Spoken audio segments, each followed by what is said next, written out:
So it all starts on a rainy night in front of this creepy abandoned Chinese martial arts academy, and there's this whole squad of dudes in black robes showing up, asking if anyone's home. They spot this dirty little kid just staring back at them. One guy with red eyes is thinking, "What's a random kid doing here?" But surprisingly, he's respectful, calling him young master and asking if they can crash there for the night. Our boy's confused as hell because grown men are showing him actual respect, which never happens to kids. He figures they think he's a caretaker, so he plays along, telling them, "Yeah, sure, I've been squatting here for years. Pick any spot, just stay away from my pavilion." They thank him like he's doing them a massive favor. As they walk off, our boy notices Tang written on their robes, wondering what clan they're from. But honestly, he's got more important things to worry about, like feeding his kids. The vibe switches as he runs into his pavilion, yelling, "Dinner time, everyone." He opens a pot, and plot twist, there are no human children, just a tiny cricket-like insect.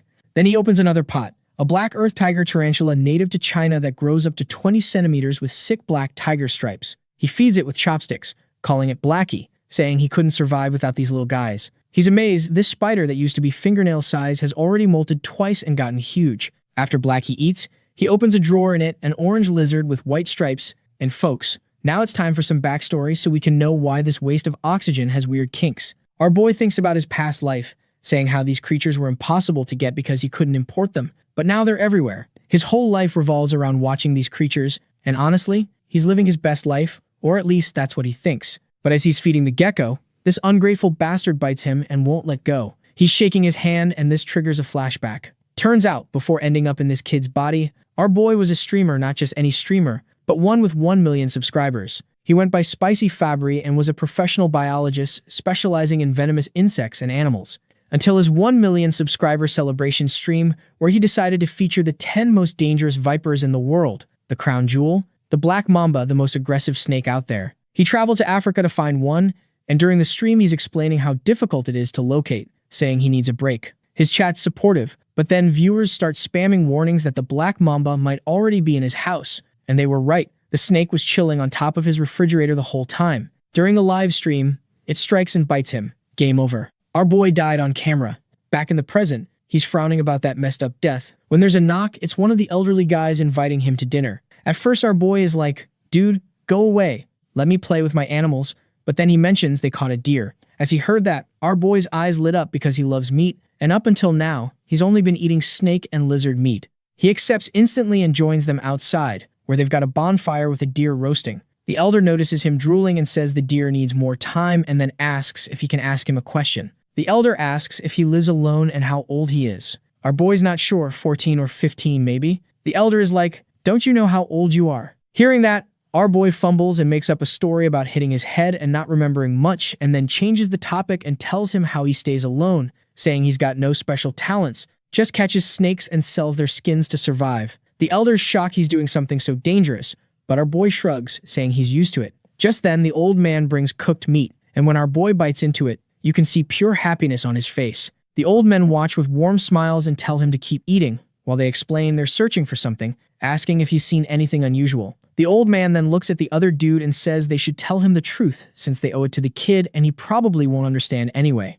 The patriarch agrees, turns to our boy, and tells him that they're looking for a blue spot centipede, adding how it's large enough that it could even swallow our boy whole. Hearing that, our boy is surprised, so now our boy is questioning everything. Did I travel back in time or get isekai'd into a completely different world? Seeing that our boy had gone silent, the old man thinks that our boy is terrified and tells him not to be afraid, as they are here to catch that bastard. Our boy thinks maybe they want it as a pet, which confuses the elders. The white-haired elder bursts out laughing at the idea, saying how it's an interesting idea but they need it for medicine. Now our boy's really confused. At first he thought these guys might be rebels. Now he's wondering if they're into illegal black market stuff. He asks how centipedes can be medicinal. The white-haired elder gets serious, explaining his granddaughter is critically ill and the centipede's inner core is the only thing that can save her life. Just then, the other dude turns to our boy, saying how for his daughter he's willing to try anything. To our boy, it seems like desperate parents willing to try anything, though he doubts centipedes work as medicine.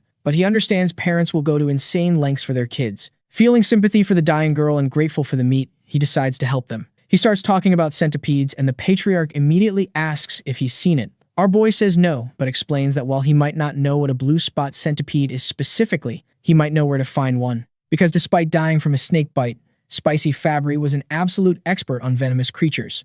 Out of Earth's estimated 8.7 million species, about 20,000 are venomous, and this man had knowledge of every single one. When it came to venomous animals, Spicy Fabry was basically a walking Wikipedia page. So our boy starts flipping through his brain, scanning all his centipede facts. Then boom, light bulb moment. He tells the elders he might know where this thing's hiding, and these old dudes immediately jump up like, yo, for real? But before spilling the tea, our boy asks what places they've already checked. Turns out these guys have been running around north and east of the academy, mostly during the day, focusing on the riverside up north after hearing that our boy is like, yeah, no wonder you couldn't find it. The elders confused as hell, asking what he means by no wonder. So our boy drops some knowledge on them. He explains that centipedes are cold-blooded little freaks that need the right temperature and humidity to survive.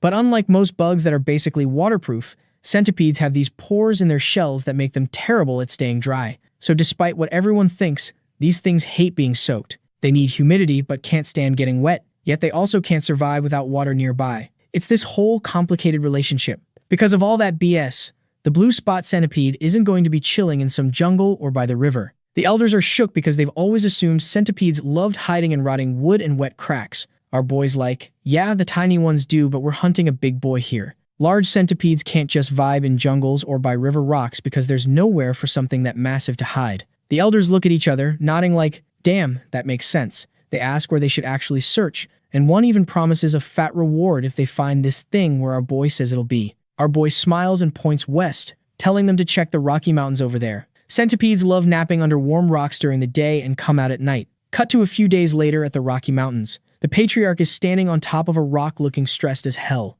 One of his guys walks up, suggesting maybe the kid was wrong about this whole thing. The patriarch has had enough and decides to call it quits for the day, ordering the signal arrow to gather everyone back. As the arrow shoots up, the men gather around a bonfire. They're dead tired but still hoping the kid knew what he was talking about. They're wondering why this centipede is so damn impossible to find, but they still believe in the boy's big brain energy. Meanwhile, the boss man just stares at the fire, not saying anything for a while. Eventually, he starts talking about his daughter, Hua Yan. Apparently, she's the most talented person in the Tang family's entire history. He's basically asking God why he's letting her suffer like this. Suddenly, someone shouts that the Grand Patriarch is back. That's the white-haired elder dude. By the way, the Patriarch welcomes him, and everyone gathers around. The Grand Patriarch asks if he also struck out finding the centipede. The Patriarch confirms he got nothing. When he asks if the Grand Patriarch had the same luck, the old man nods and drops a bombshell. Hua Yan has 3 months left to live, max, and he seriously doubts they can find this thing in just 10 days.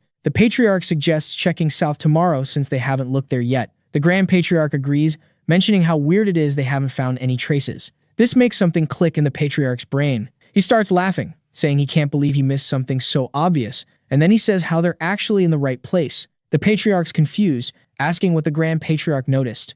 The old man says he didn't notice anything and that's the point. The lack of traces means it's there. He asks if the Patriarch has seen any animal life in the past 3 days. The Patriarch admits he hasn't seen any droppings, claw marks, or anything. That's when it all clicks. The Grand Patriarch explains it's weird not to find any animal signs on such a huge mountain. The Patriarch realizes they might be dealing with an apex predator that owns this whole territory. The Grand Patriarch suspects other animals either ran for their lives or became dinner. He pats the Patriarch's shoulder, assuring him the blue spot centipede is definitely here. They're feeling hopeful about saving Hua Yan, and the Patriarch has this whole emotional dad moment going on. Then suddenly, the ground starts shaking, and the area around the bonfire begins crumbling, and then it starts rising. Everyone's losing their minds trying to figure out what's happening when a massive limb bursts from the ground. Then another. They're pointing at this nightmare fuel as it surfaces, absolutely terrified. Even the Grand Patriarch looks shook, and this dude's probably seen everything. After that, several more limbs emerge. It's the blue spot centipede, and this thing is massive. Back at the academy, our boy's grumbling about all the noise. He's wondering just how huge this centipede is to be making that much racket from miles away. He's complaining that he just told them where to look, and these idiots are basically nuking the entire mountain. But then his inner bug nerd takes over. He's genuinely hyped about the idea of a centipede big enough to swallow him whole. Being a fanboy of venomous creatures, he's thinking he'd low-key love to see it. Meanwhile, back at Rocky Mountain, things have calmed down. They actually beat the blue spot centipede, though several dudes got messed up in the fight. They managed to grab the core, this small blue gem that's now safely chilling in a wooden box. The old man is literally crying tears of joy because they can finally save Hua Yan. The Patriarch tells his dad to head to Soryong first to get the injured warriors treated. The Grand Patriarch is confused. Shouldn't they rush back to Huayan ASAP? The Patriarch drops some wisdom. Grudges are written in blood, but favors are carved in stone. This is their way of life. Translation: they still owe people, and they don't forget their debts. The Grand Patriarch has this oh shit moment. He admits he almost screwed up by tunnel visioning on Huayan. He agrees they need to properly thank the young warrior and give him his reward. The Patriarch orders the injured to get care in the village while he goes to visit the boy, thinking the kid's probably curious about the news. Meanwhile, back at the academy, our boy's being swarmed by 3 tiny yellow Pokemon-looking creatures. And what do you know? He accidentally becomes the dad of 3 baby blue spot centipedes. They look like adorable tiny caterpillars and are nuzzling against his face. He stares at the pot and has a flashback. When he got home earlier, he'd found some eggs, cleaned them, and put them on his nightstand. When he woke up, they'd all hatched. One centipede's just vibing on his head. He'd sensed it earlier, but didn't expect them to pop out so soon. He looks at the centipedes stuck to him and tries to gently peel them off his shoulders. But there's a problem: they won't let go. They've imprinted on him hard and think he's their mama. Here's what actually happened last night. Our boy was so curious about this new type of centipede that could eat him whole that he decided to do what any reasonable person would do when hearing about a giant man-eating bug. He went looking for it, alone, at night. Because apparently dying once wasn't enough to teach him about messing with dangerous animals. But our boy couldn't just quit like that. He told himself that pushing through this BS proved he was still built different,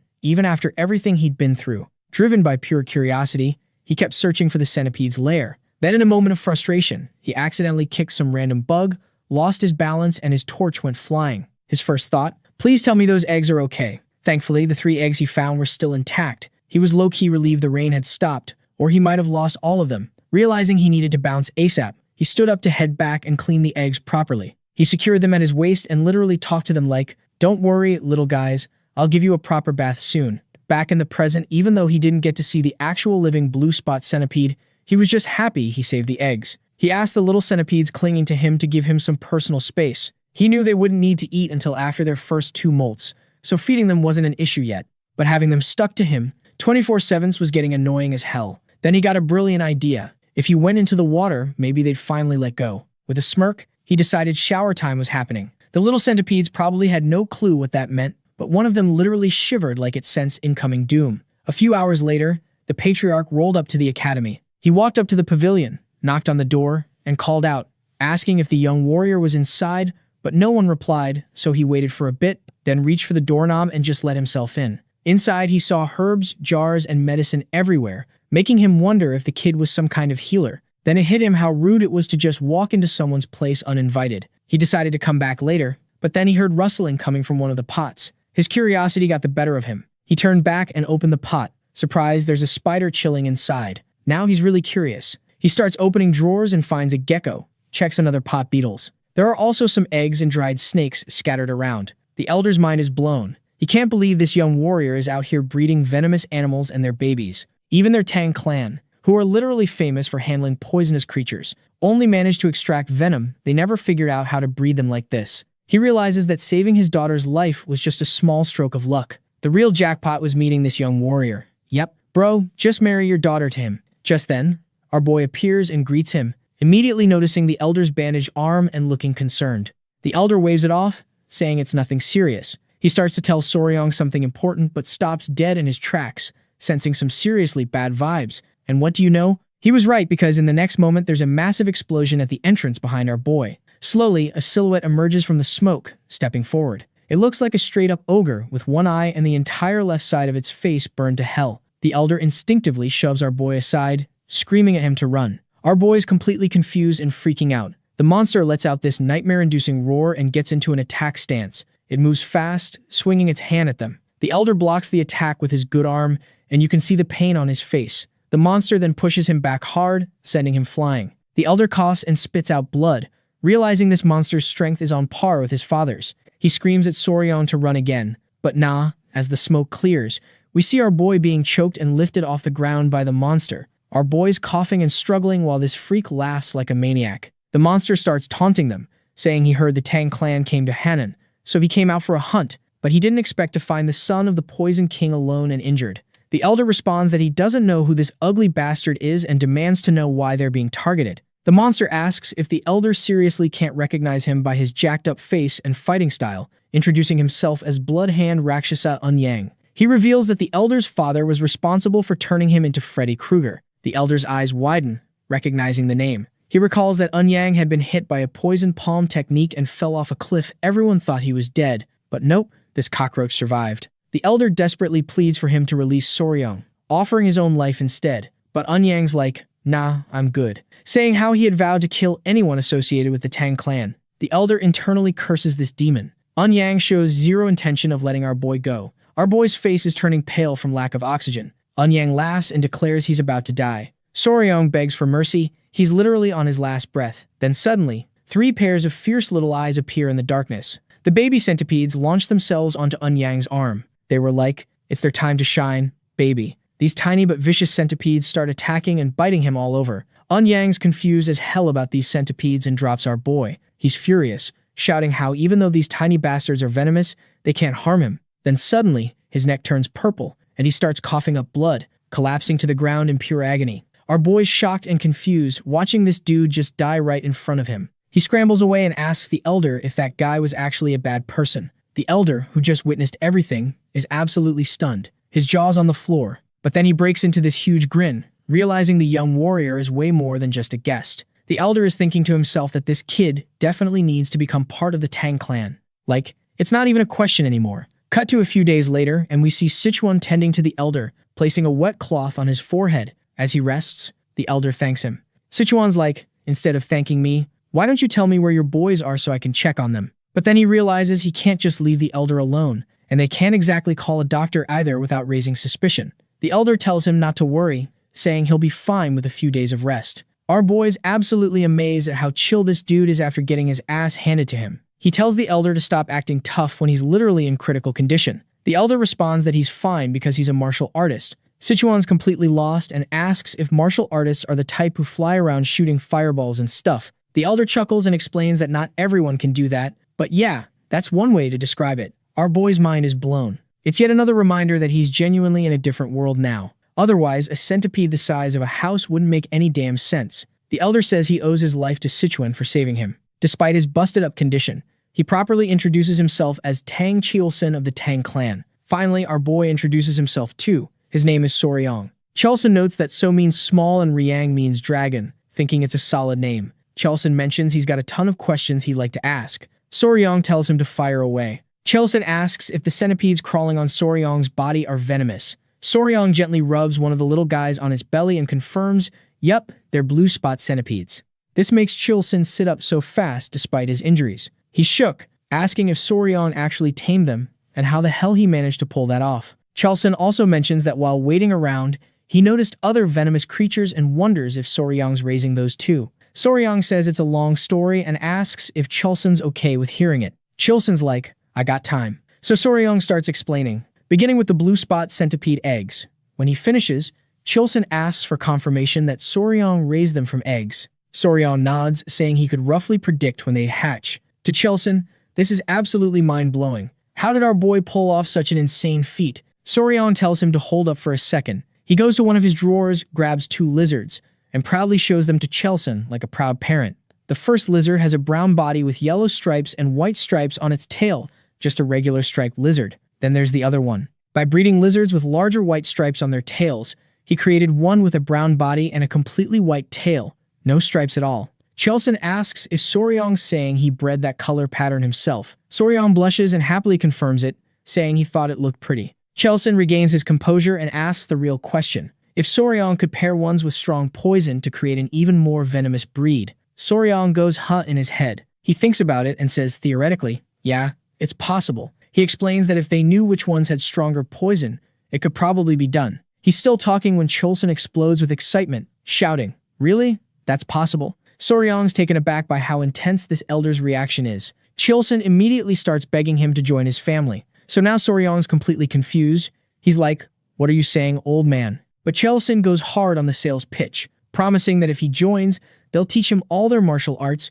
give him access to every kind of elixir and herb, and any poison he wants. Cheolsun claims someone like Soryong could even capture or raise the legendary 10 great venomous creatures of the Central Plains martial world. As if that wasn't enough, Cheolsun adds, not to brag, but I can offer you the chance to meet one of the 3 flowers of the Central Plains, my daughter. Soryang shouts, "Hold on," and asks Chilson to repeat what he just said. Chilson says that even though Soryang's young, he's still a man at heart. He starts talking about the flowers of the Central Plains again, but Soryang's like, "F the Central Plains, tell me about the 10 great venomous creatures," and asks if they're as amazing as the blue spot centipede. Chilson assures him, of course. He explains that while the blue spot centipede is impressive, it's ranked lower compared to the top 10. From giant scorpions to golden frogs that literally glitter like gold, it adds how. Whatever Soryang's imagining, the reality is even more extraordinary. Chilson smiles, seeing he successfully hooked him. Soryang looks excited, his eyes sparkling with pure curiosity. 2 days later, a Tang clan member is shocked to learn that blood hand Rakshasa Eunhyang had appeared in the area.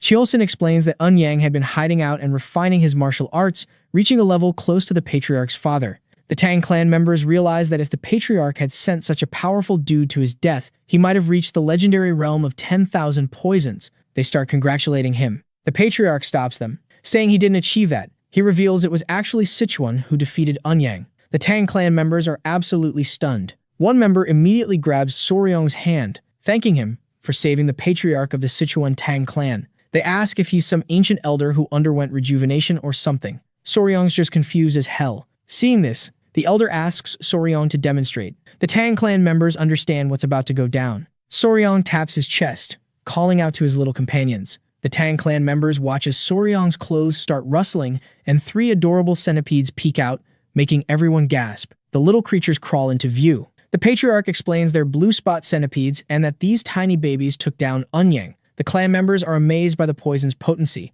It's incredible that Soryang managed to tame 1, let alone 3. The patriarch explains this is exactly why they want to accept Sichuan into their clan. However, Soryang says he needs more time to think about it. A clan member tells Soryang it's a great opportunity he shouldn't pass up. The patriarch suggests they get moving since they shouldn't delay any longer. Soryang asks if they're still searching for something. Chilson pauses before explaining that blood hand Rakshasa Eunhyang practiced a martial art called the blood hand poison claw. It's a dark art that requires human blood and bone marrow to reach certain levels.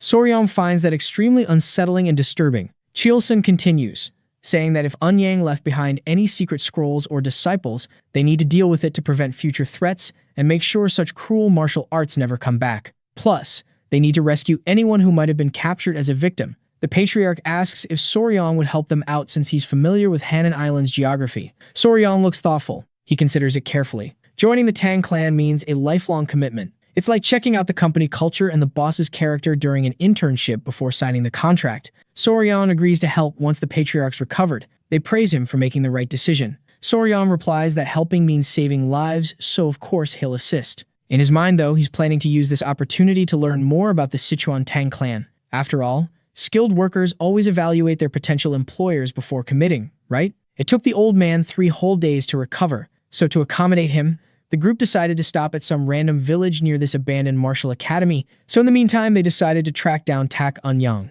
They start asking around about missing people, and this old dude mentions that yeah, maybe 1 or 2 people disappear into the jungle every year, but nothing crazy enough to raise red flags. Chilson's standing there deep in thought. They thank the village chief, and he's all humble about it, saying, "Oh, I'm honored to help the famous patriarch of the Sichuan Tang clan. Our boys leave empty-handed," realizing this lead was a complete bust. As they're walking through the forest, Soryang's like, "Yeah, there's literally nothing special about that village." Chilson explains that when Eunhyang found them before and decided to show his face, it was somewhere near this area, but finding his actual hideout is turning into a nightmare. Soryang's also confused about why there are 0 traces of this guy. Then something clicks in his brain. He remembers something Eunhyang said. He asks Chilson if he remembers what Eunhyang said when he first appeared.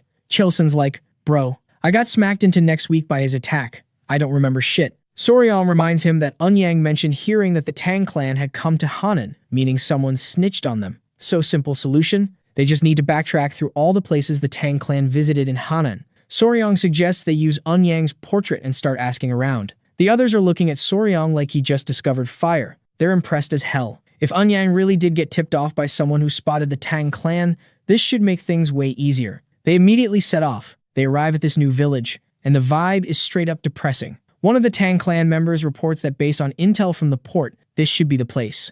The elder mentions it's where the Halai people live and hopes they're not going to be hostile. The villagers look dead inside, like NPCs with low battery. The Tang clan calls out to see if anyone's around, and they finally get someone's attention. The villagers see them and are like, "What are you Tang people doing here?" Then this old man, probably the village chief, walks up with a little girl flanked by two guards, and they all look like they're one bad day away from death. Soryong's watching this whole thing unfold, noticing how weak this kid looks and how the entire village has this lifeless energy. Then it hits him. He realizes the other villagers look droopy too, like they've been drugged or something. The village chief immediately tells them nobody's missing. Nothing weird is happening, and they need to leave now. The elder starts to say something about how the number of houses doesn't match the number of people, but the village chief cuts him off, insisting there's nothing for them to worry about. Again, he tells them to bounce. Chulson and Soryong are caught off guard. Chulson whispers to Soryong, reminding him that he said the Halley people were supposed to be friendly. Soryong's got nothing to say to that. Then he notices the little girl again and she just collapses.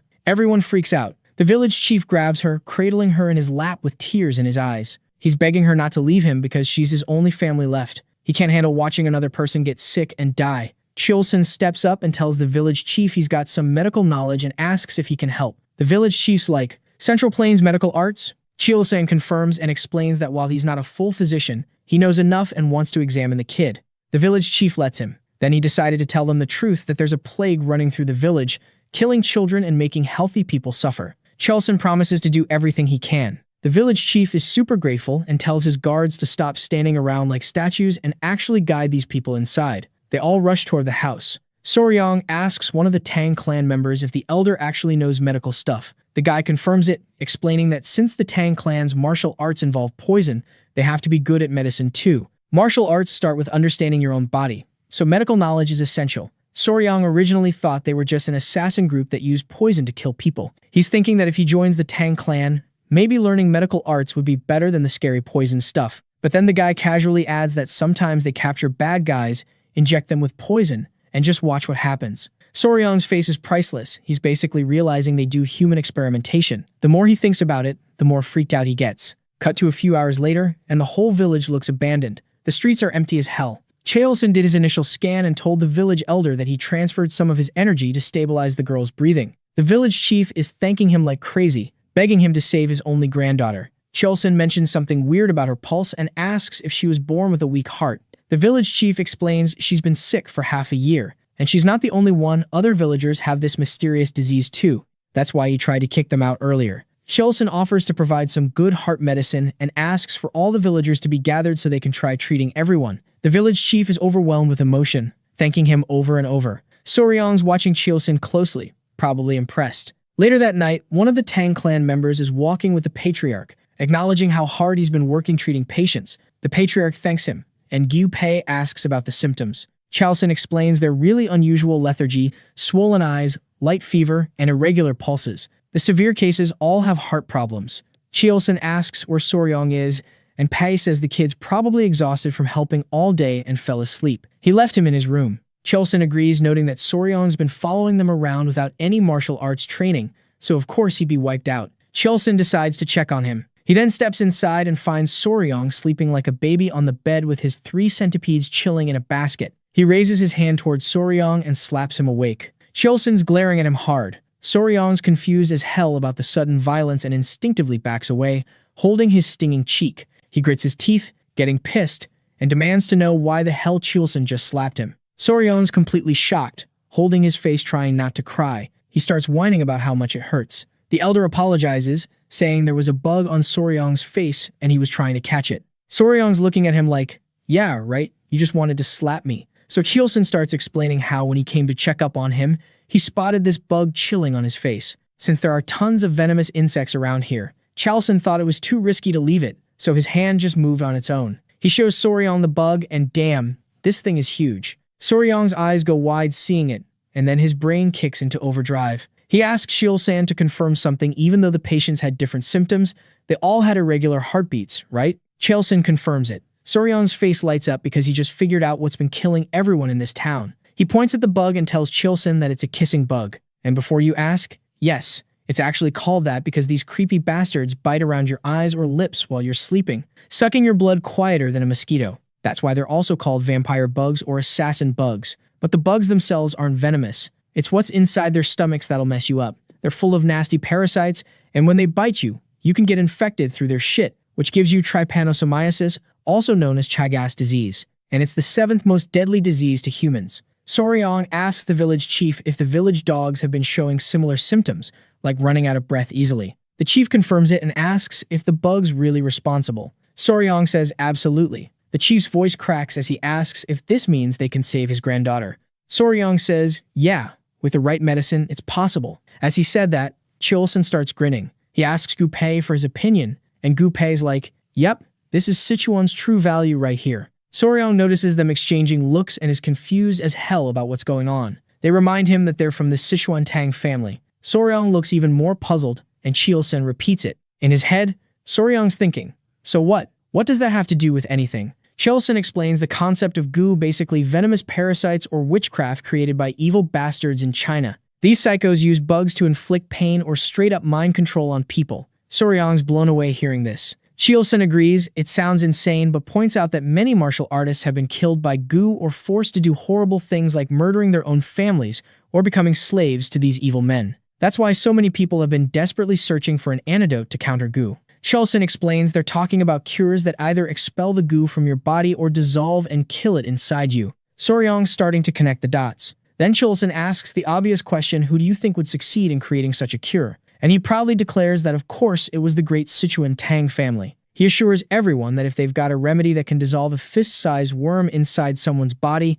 a tiny bug is child's play. He pulls out what he calls the curse-melting orb, saying even a small amount should do the trick. Soryang's impressed, though in his mind he's thinking the name is way too fancy for what's basically just anti-parasitic medicine. The Tang family tells the village chief they can absolutely save his granddaughter. Fast forward, and the villagers start recovering, beginning with the chief's granddaughter. The chief is so relieved he's about to cry happy tears. The villagers' warm hospitality becomes the cherry on top. Their bright and cheerful personalities totally match the good things people say about them. Chilson admits it would have been impossible without Soryang identifying the cause. He tells everyone the gratitude belongs to Soryang. The villagers start thanking Sichuan, calling him their savior. Even though the Tang family's medicine cured everyone, Chilson's giving all the credit to Soryang. Seeing Soryang get thanked makes Chilson feel warm inside, like he's being thanked himself. Meanwhile, Soryang's genuinely moved by this. The villagers start celebrating and literally toss Soryang into the air over and over like he just won the championship. Later, the village chief whispers to Chilson about their earlier conversation at the village entrance. Chilson asks what he's talking about. The chief brings up the missing people thing. Chilson remembers and asks for details. The old man, wanting to repay their kindness, shares this strange story he heard. Among the village women, one was from another village and told him about a tragedy a few years back where people just disappeared. Chilson asks where this village is located. The chief says it's a small village to the west. Cut to a few days later, the gang arrived at the village, and folks, the first thing they saw there was something straight out of an 18-plus gruesome movie. Corpses everywhere, trash scattered around, bugs crawling all over, and poison lingering in the air. Seeing this, Gu Pei immediately tries to cover our boy's eyes, telling Soryang to try not to look because it's gruesome as hell, but Soryang's already seen everything. Then someone points out something weird. A gold chicken foot? No wait, it's actually this mysterious bird. The thing has a golden tail, and its body is this trippy mix of purple, pink, and black. It looks straight up magical. One guy can't stand watching the bird disrespect the dead anymore and picks up a rock to throw at it. Chilson tries to stop him, but it's too late. The rock misses, but congrats, dumbass, you've got the bird's attention now. The man's pissed off, but Chilson puts a hand on his shoulder, warning him that something feels very wrong about this situation. The bird spreads its wings and releases this nasty miasma into the air. Soryang's eyes go wide as he watches the miasma literally melt the skeletons it touches. Someone immediately grabs Soryang and covers his mouth to protect him. Chilson quickly orders everyone to run while making sure Soryang's mouth and nose are covered. He explains that this creature is a zhenyao, which translates to poison-feathered bird, and they need to get the hell out of here right now. After escaping to safety, Chilson starts describing this bird, and let me tell you, this thing sounds absolutely terrifying. It's got a 5-foot wingspan, a sharp bronze-colored beak, and its entire body is covered in purple feathers. When it gets pissed off and spreads its wings, everything around it turns black and dies straight up poisoned by its mere presence. Oh, and it's got a golden crown on its head, so it looks like royalty while it's murdering everything in sight. Soryang's eyes light up as he asks if this is one of the 10 great venomous creatures. Chilson nods, telling our boy that the zhenyao holds the #1 spot among all the great venomous creatures. It's literally the king of all venom. Soryang is absolutely thrilled. In his head, he's thinking, even the venomous insects and snakes back on Earth seem adorable compared to that biohazard. And just because he has some screw loose in his head, he's marveling at how biochemical weapons just casually roam around in this world. Chalson mentions the Zhenyao was probably drawn here by snakes since it only eats the heads of venomous snakes. Soryong asks if it's common to just run into a Zhenyao like that. Chalson says hell no, it's incredibly rare. So rare that you might only see one once in 100 years. Soryong's amazed, and Chalson asks why he's so interested. Then Soryong hits them with the question, is it possible to catch the Zhenyao? The Tang members look at him like he just suggested wrestling a tornado, but Chalson is clearly amused. He's like, yep, this boy is definitely son-in-law material, and asks if Soryong actually wants to try capturing this death bird, and obviously Soryong says yes, but he's worried about the venom situation. Chio-san smiles, recognizing that Soryong's really into these 10 great venomous creatures. If that's the case, Chio-san says there's actually a way. Soryong's surprised to hear this. Chio-san explains that by mastering the Tang clan's poison techniques, he become immune to all poisons, including the venom of the Zhenyao. With their clan's martial arts, he could block any poison in the world.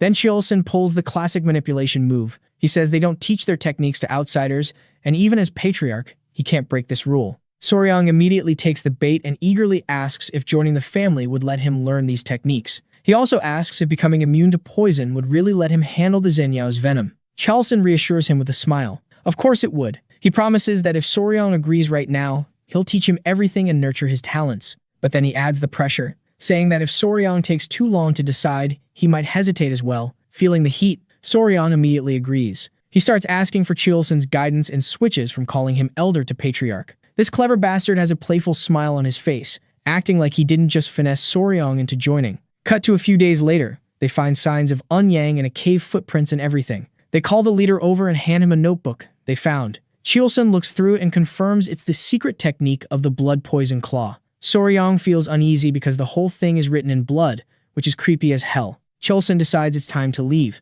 Soryong asks if they're heading to Sichuan. Chilson says, yeah, it's the best choice since they've got the blue spot centipede's core and the manual. Soryong asks if they can stop by the academy first to free his friends. Chilson agrees since Soryong needs to grab his stuff anyway. As they're leaving, Soryong looks back and notices something. He points out there's something over there. They check it out and find a shiny purple feather from the Zhenyao. They all stare at it thinking. Chilson picks it up and tells Soryong he'll keep it as a gift for joining their family. Soryong looks super interested and thanks him. Chilson says everything's fine except how Soryong addresses him. He suggests changing the title after the ceremony, and our boy is all confused. He is thinking if he is talking about some kind of initiation ceremony. Meanwhile, at the Tang clan, the Grand Patriarch Tang Muzong, who left earlier, finally arrives. He's exhausted but doesn't even rest. Instead, he immediately asks about Weian. The Tang members help him inside quickly, telling him she's still holding on. The door opens and he immediately calls out to Weian. The people inside are shocked to see him. He tells his daughter-in-law he's got the medicine now and pulls out the core of the blue-spotted centipede.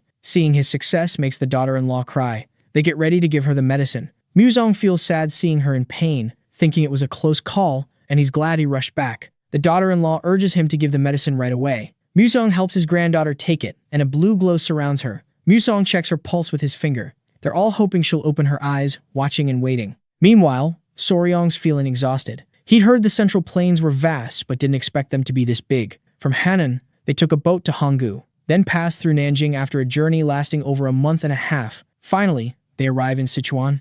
At the Sichuan Tang clan's residence, Gu Pei happily tells Soryong they're here to see the Sichuan Tang clan. Soryong's jaw drops. They're standing at the entrance, and they tell him the entire mountain belongs to the Sichuan Tang clan. That's why it's called Tang Clan Mountain. Soryong swallows hard, trying to process this. The Tang clan members come out to welcome the patriarch, and Soryong's surprised by how many there are. He's wondering if all these people are really from the Sichuan Tang clan. Among them, a girl in a red dress rushes toward them, calling out to her father. It's Huiyun, with tears flowing down her face, just happy to see her dad again. Meanwhile, Soryong's completely captivated. He can't believe how beautiful she is. He's thinking he had a fling with a celebrity before, but he's never seen someone with such a bright aura like this. Chulson tells Soryong he's got someone he wants to introduce him to, and then he goes, "This is my daughter Tang Wan, the one who you earlier said weed, or was it grass?" Meanwhile, standing on the sidelines, Huiyan is all confused like, how could someone call her grass? Then, patting her on the head, Chulson says, "Oh yeah, flower. She is the flower you brushed off before." Just then, our boy remembers about his earlier conversation, And this idiot is just realizing he just fumbled the bag with possibly the baddest chick in the entire region. We're talking about Tang Huan, the only daughter of the Sichuan Tang clan, also known as the Venomous Flower. And yeah, she's about to become very important to this story. So let's rewind a bit. Huan's been dealing with some heavy emotional baggage since she was a kid. One day, she's just minding her business when she overhears these crusty old bastards talking about her. These geezers are sitting there like, yeah, her martial arts skills are mid at best, but damn, she's fine enough to be one of the 3 flowers of Murim. Then they start discussing how they need to find her a good husband, treating her like some trading card. One old dude even mentions he told the patriarch to get a second wife to pop out a son, but the patriarch told him to f off. When Huan heard all this, something inside her snapped. She realized her parents were right about how the clan really saw her just a pretty face, not a real warrior. So she decided, alright bet, I'm going to prove all these old bastards wrong. She threw herself into training, determined to show everyone she could carry the family legacy. But when you're desperate to prove something, you rush, and when you rush, you mess up. Her impatience led to her developing a demon heart, which caused a chi deviation. Basically, she almost died. When Huan finally wakes up, the Grand Patriarch, her mom, and a couple others are surrounding her bed looking stressed as hell. Her mother's crying tears of relief seeing she's okay. Huan immediately starts sobbing and apologizing to her mom, saying she tried so hard to be useful to the clan, but now she's lost all her inner chi, and she's basically useless. Her grandfather calls her a brat and asks if she's really going to sit there crying after making her whole family worry sick about her. Then he told her that she has actually reached the level of 100 poisons she was grinding so hard for. He tells her to stop the waterworks and cheer up.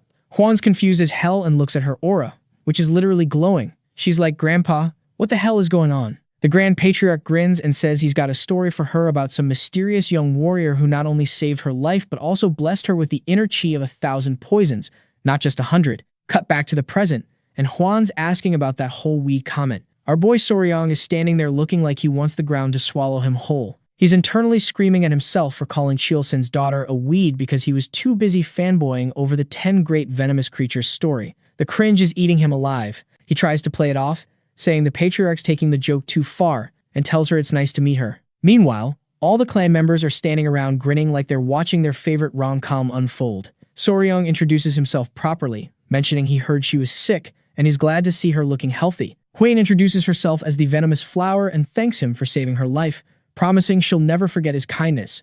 Soryong's just staring at her like a deer in headlights because holy shit, she's gorgeous. Then Chelsin's voice pops into Soryong's head. He asks our boy what he thinks of his daughter, if he agrees she's beautiful, and if he wants to get to know her better. Soryong's completely caught off guard. A little while later, Soryong's chilling in this massive bath, absolutely exhausted and looking like he's about to pass out. The centipedes are peacefully vibing in a basket nearby. He glances over at them and smiles, and one of the little dudes wakes up and smiles back. Normally, these centipedes are glued to his body 24/7, but when he told them hot water would hurt them and suggested they chill in the bucket, they actually listened and hopped in like they understood every word. He's sitting there thinking about how weird it is that they can actually comprehend him. Chilsin mentioned they react to killing intent, which is already wild. 2 of the centipedes are now awake and just watching him. He jokes that he feels embarrassed having them stare at his naked ass, and the 2 centipedes immediately hide inside the bucket. He's shook. He remembers Gu Pei calling them spiritual creatures and makes a mental note to research what that actually means later,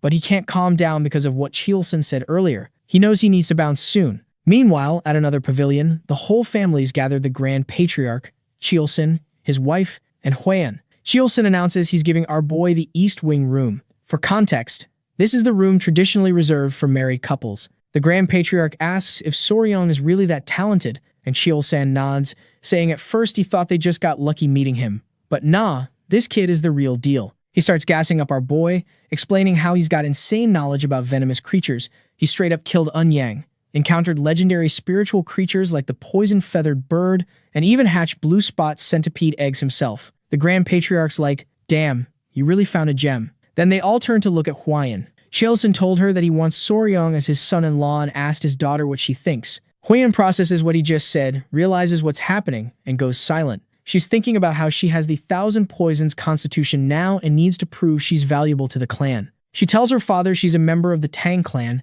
and she understands what he's saying, but whether Soryong is worthy of her is something she needs to figure out herself. Then she just gets up and runs out of the room, leaving everyone sitting there awkwardly. Chelsin's thinking to himself that Soryong better watch out, his daughter might be beautiful, but she's got thorns. Huiyan's running through the compound, thinking that now that she has the 1,000 poison constitution, if she doesn't do something with it, those old bastards will never respect her. She decides she's going to thoroughly investigate what kind of person Soryong is, his qualifications, his personality, everything. Meanwhile, Soryong's sitting there stressing about what he should do. He knows there's a good chance she might hate him for that weak comment, and literally asks the centipedes for advice like they're his homies. Suddenly, Huiyan appears out of nowhere and scares the shit out of him, and all this idiot can think of is how stunning she is. She apologizes for the intrusion, says she's in a hurry, and asks for his hand. Our boy just gives it to her like a puppy giving its paw, and his face turns red. He's stammering, saying he doesn't know why she's in such a rush, but maybe they should get to know each other better first before doing such things.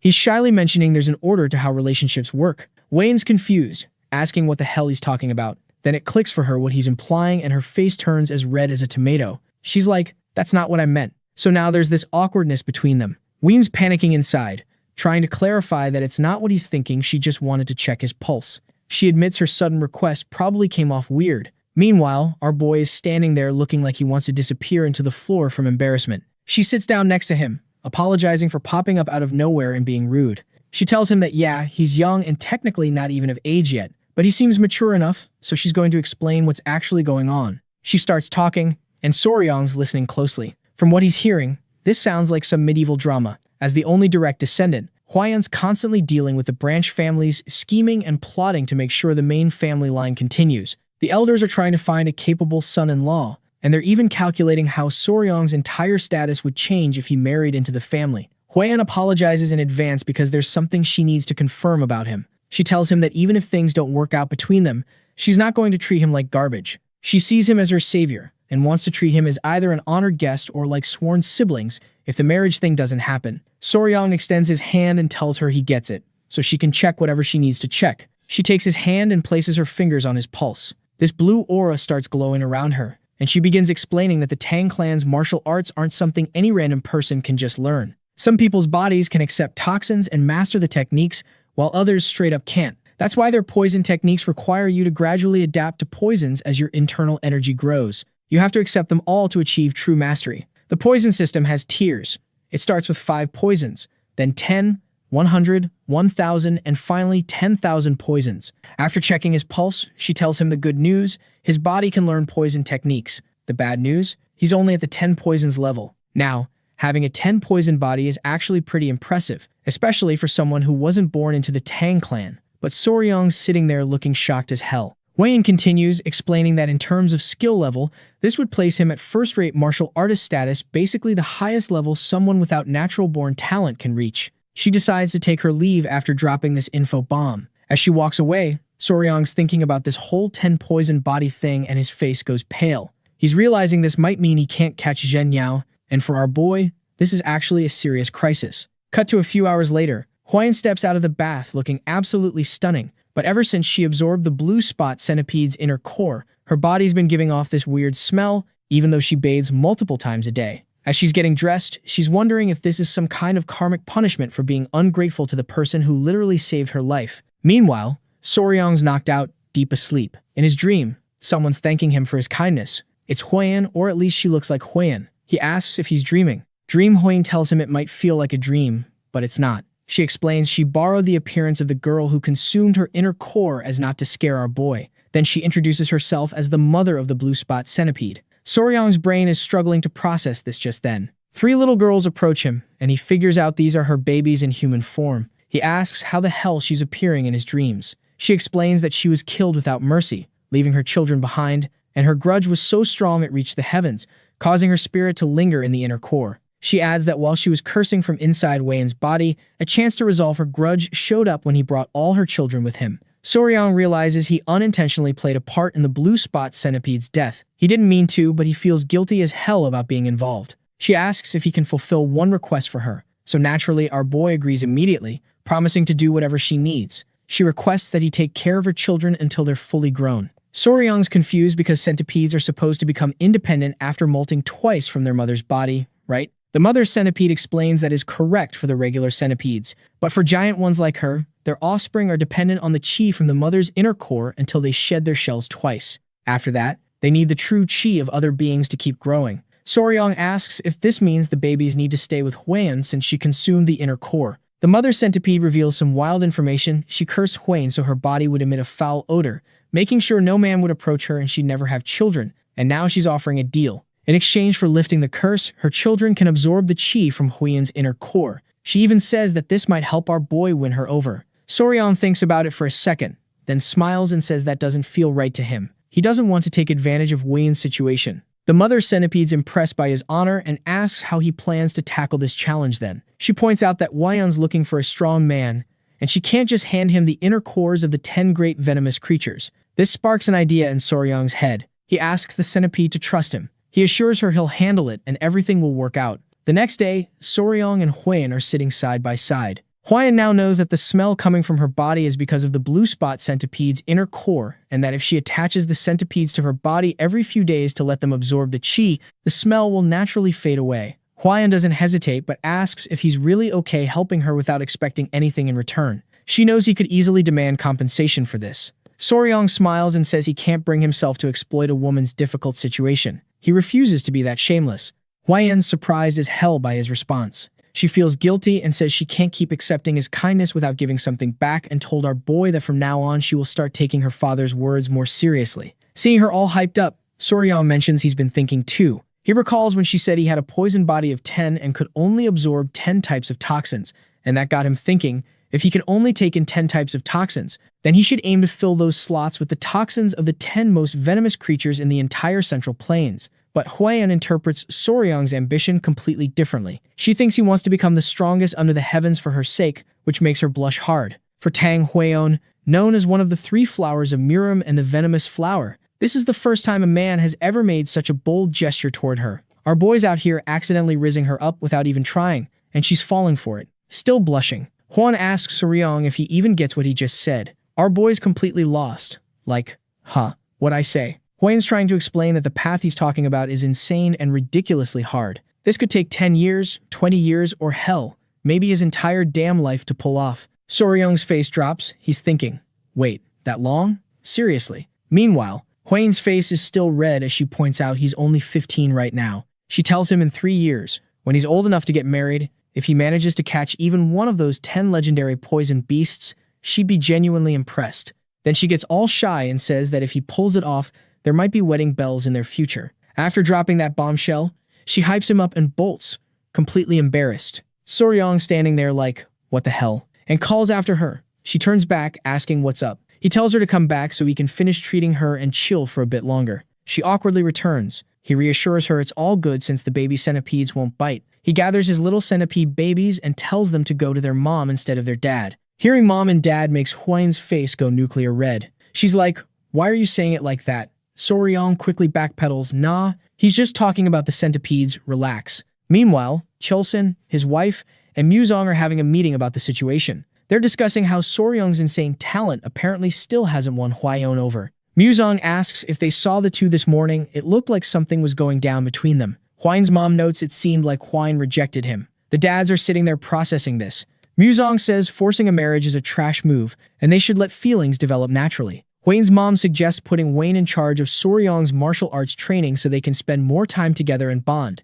Muzong mentions asking the elder healer Sage for that special elixir if Soryong's aptitude is low, it could boost him up. Chulsun's shocked, pointing out even Hwaeun couldn't get that, so don't get your hopes up. Right then, Hwaeun's standing outside the door.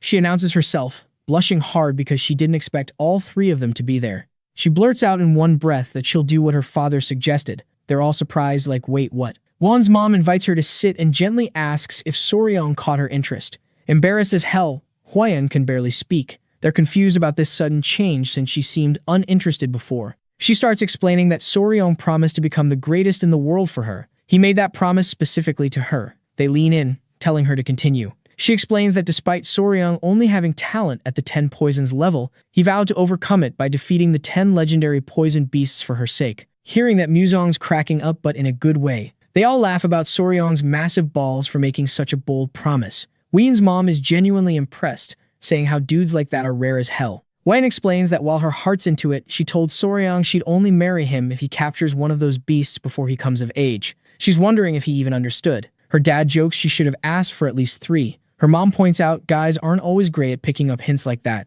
Wayne asks if she should go clarify. Her mom's like, hell no, Soryong doesn't realize they've already approved. He'll work even harder thinking he needs to prove himself. Muzong suggests treating him like a future son-in-law while pretending they're still deciding. With all his efforts, he'll naturally become family anyway. In the dream world, Mama Centipede is praising Soryong for winning Hwayan over. He says it's all about guts and perseverance. She smiles, calling him her benefactor and saying this is probably her last act. Her grudge is settled, and her soul's heading to the afterlife. She offers to do anything for him before she goes. Soryong thinks and asks if he can see her true form. She gets shy, thinking it's reasonable, probably assumes he's into her. She reveals her shoulder and starts stripping. Soryong quickly asks if she really needs to take everything off, making her blush harder. Damn, I'm sad now. The centipede would have been a great waifu. She asks if she should stop. Soryong clarifies that's not what he meant. Meanwhile, the baby centipedes are covering their eyes like, we're too young for this shit. He explains he wants to see what a blue spot centipede actually looks like the bug form. She realizes her mistake and feels mortified as hell. Smoke fills the area, and she reveals her giant centipede form. Soryong gasps, getting hyped. He's genuinely shocked to see her size and immediately asks if he can touch her, but this bastard is already doing it before she answers. He's geeking out over her waterproof body, imagining how she moves. He rapid-fires questions about her legs, venom, strength,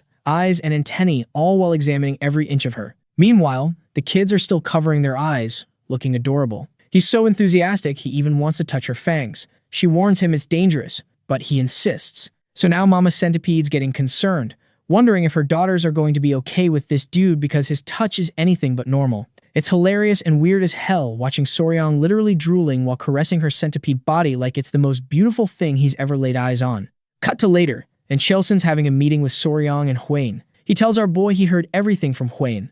So congrats, my guy, you're officially their son-in-law now. Soryong's confused as hell. Like, wait, hold up, didn't I have 3 years to figure this out? Hwain chimes in, saying the wedding just happens naturally when he turns legal age. Before Soryong can even process this, Hwayan's mom jumps in all excited, welcoming him to the family and straight up introducing herself as his mother-in-law. Muzong's hyped too, bragging about how their clan's about to prosper. Soryong's looking at Hwayan like, yo, weren't there supposed to be conditions or something? He thought there'd be tests and trials, but nah, they just accepted him like he ordered same-day delivery. He decides to just roll with it. Then Muzong says they should get started immediately, and Soryong's standing there confused. Chelsen explains that before learning the Tang clan poison arts, there's something they have to show him, first the Hall of 10,000 Poisons. They've been waiting for this moment. It's a treasured family tradition. Soryong's eager as hell, thinking it's going to be some room with 10,000 different poisons just chilling there. But then he glances at Hwayan's side profile and gets absolutely mesmerized,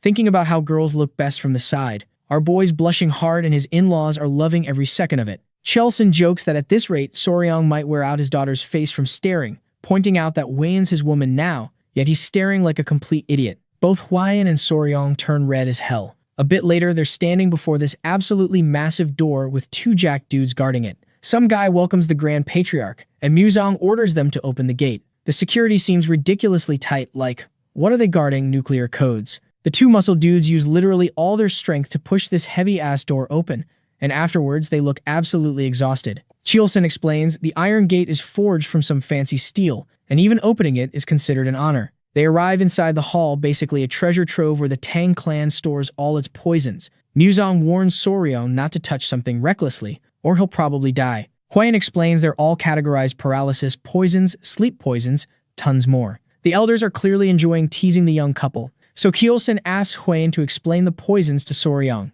Both blush hard, but Hwayan takes on the task anyway, grabbing Soryong's hand and leading him around. She shows him a bunch of poisons with names straight out of a horror movie: chi-dissipating poison, spirit-destroying poison, and bloody pulp poison. But she explains the Tang clan's strongest poison is something else entirely, and hands him a small seed. Soryong's puzzled, thinking it looks like a regular bean. Hwayan explains it's the most powerful poison, a castor seed. Soryong's inner nerd kicks in, thinking of ricin, which is 100,000 times stronger than cyanide. This little seed is no joke.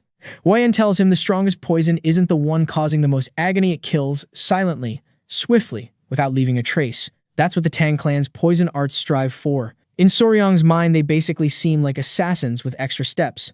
Muzong says that's enough poison talk and invites Soryong to see the venomous beasts he's been dying to check out, even offering that Soryong can oversee their care with full clan support. To Soryong, This means they're supporting his hobby, making him look excited as hell. But just as they're about to leave, Gu Pei arrives panting, saying the patriarch needs to head to Black Tortoise Pavilion immediately. Muzong angrily demands to know what those bastards are up to now. Soryang wonders if they're talking about the branch family members. Gu Pei says there are two issues.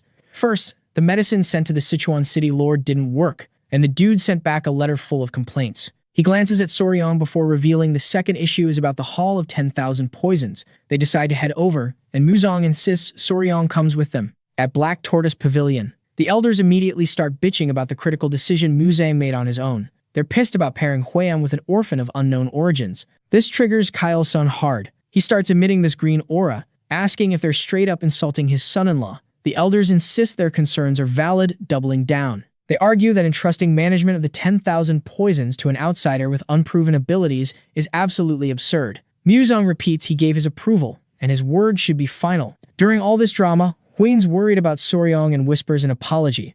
Soryang initially thinks she shouldn't be worried about him when it should be the other way around. Everyone's caught off guard when Soryang speaks up, saying, "Excuse me, sorry to interrupt this family roast session." He proposes that since the whole issue stems from doubts about his abilities, he should just demonstrate his skills to prove himself. He suggests he can resolve the issue with the Sichuan City Lord to prove his worth. Huiyang asks him in a hushed tone what the hell he's trying to do. Soryang's not typically the type to step forward and cause a fuss, but he won't let anyone disturb his peaceful life as a pet owner. Our boy's confidence obviously pissed off these idiots, and they started lecturing him, asking if he even knew what was in the Sichuan City Lord's letter before barging in. They called him a nobody and threatened to report him to the clan head. The elders jumped on this chance to push for his son-in-law from some fancy martial clan instead, and hearing all of these old geezers complain, Chelson's wife was getting seriously annoyed. Meanwhile, our boy was thinking these old geezers sounded ridiculous. Back when he was Spicy Fabry, he had over 1 million subscribers and averaged 3,000 plus viewers per stream. Basically,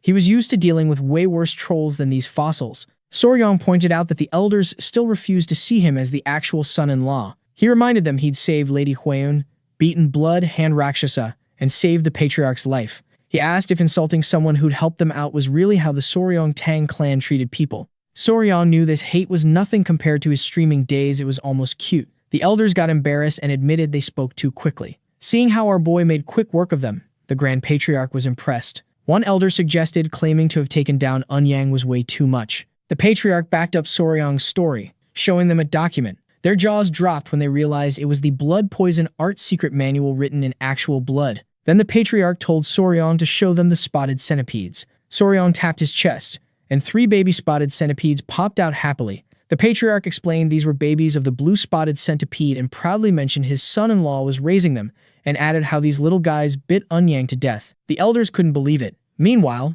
the Patriarch, Soryang, and the rest of the gang were enjoying this situation way too much. Chilson pointed out that calling Soryang a young warrior meant they hadn't accepted him as a son-in-law. Soryang joked that if the centipedes bit them, they'd end up as black and lifeless as Takunyang. Hearing that these old bastards freaked out, quickly denying it and scrambling for excuses. The Grand Patriarch sighed and dropped the son-in-law topic, and then asked them why they have a problem with our boy entering the Hall of 10,000 Poisons. The elders argued Soryang hadn't fully become family yet, plus they didn't want to hand it over to some young guy who hadn't even hit adulthood. But the Grand Patriarch had a simple solution: Soryang needed to prove himself. Soryang grinned and said he'd do it their way, with poison. The elders panicked, thinking he meant poisoning the Lord of Sichuan Province. They called him an idiot for thinking about poisoning the Lord instead of sending medicine. Soryang was confused since he thought the Sichuan Tang clan was all about poison. The next day, the Grand Patriarch told Soryang he'd start learning the 5 Venoms returning technique. Soryang asked if this meant lots of physical training.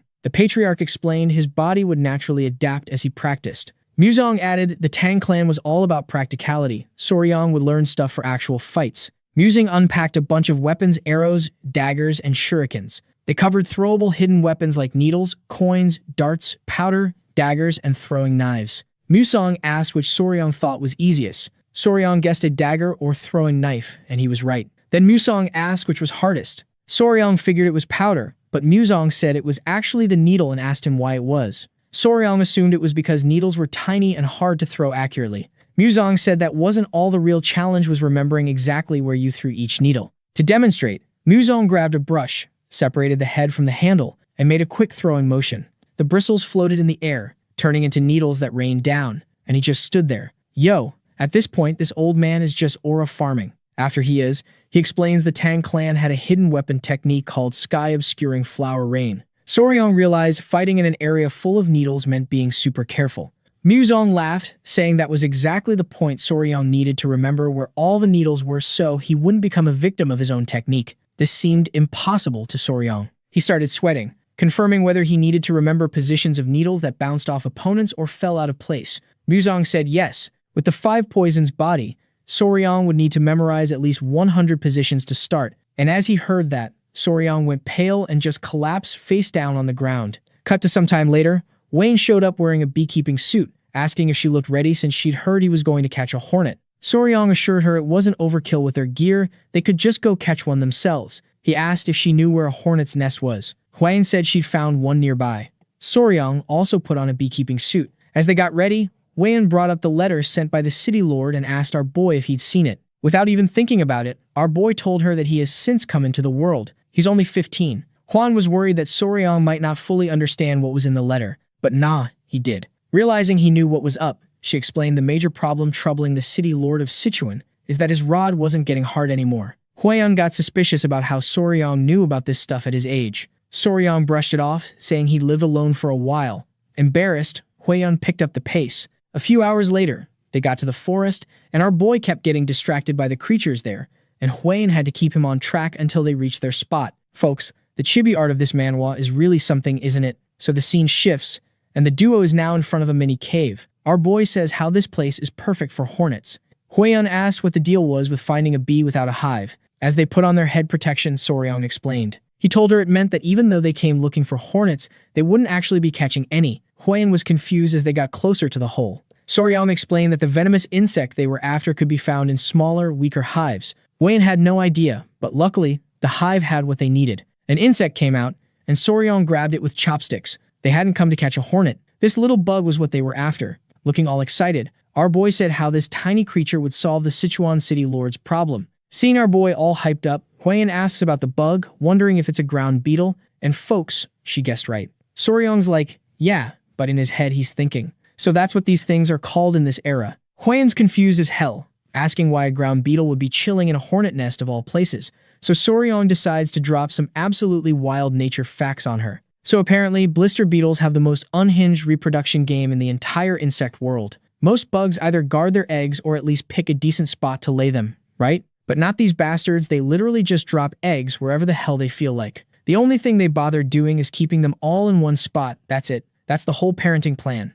Now when the larvae hatch, these little shits start crawling toward the highest point they can find. And once they reach the top, they pull off the most elaborate catfish scheme in nature. They all huddle together and straight up pretend to be a flower. I'm talking about a full-on insect flash mob impersonating a plant. So bees see this flower and think, oh nice, free pollen, and fly over to check it out. The second a bee gets close enough, the entire swarm of larvae just launches onto the bee's body. Game over, the bee's entire nest is basically theirs now. Soryong wasn't totally sure why they love giant hornet nests specifically, but apparently that's the perfect spot for these parasitic little bastards to grow up. Huan feels bad for the hornets, but Soryong's like, yeah, nature's brutal. What can you do? Then Huan brings up how she's heard these bugs can burn your skin and even kill you if you eat too much. Soryong confirms it. The orange goo that drips from blister beetles has this toxic chemical called cantharidin. Touch it, and your skin bubbles up like you got burned. But then Huan's face goes red, and she asks if the other rumor is true.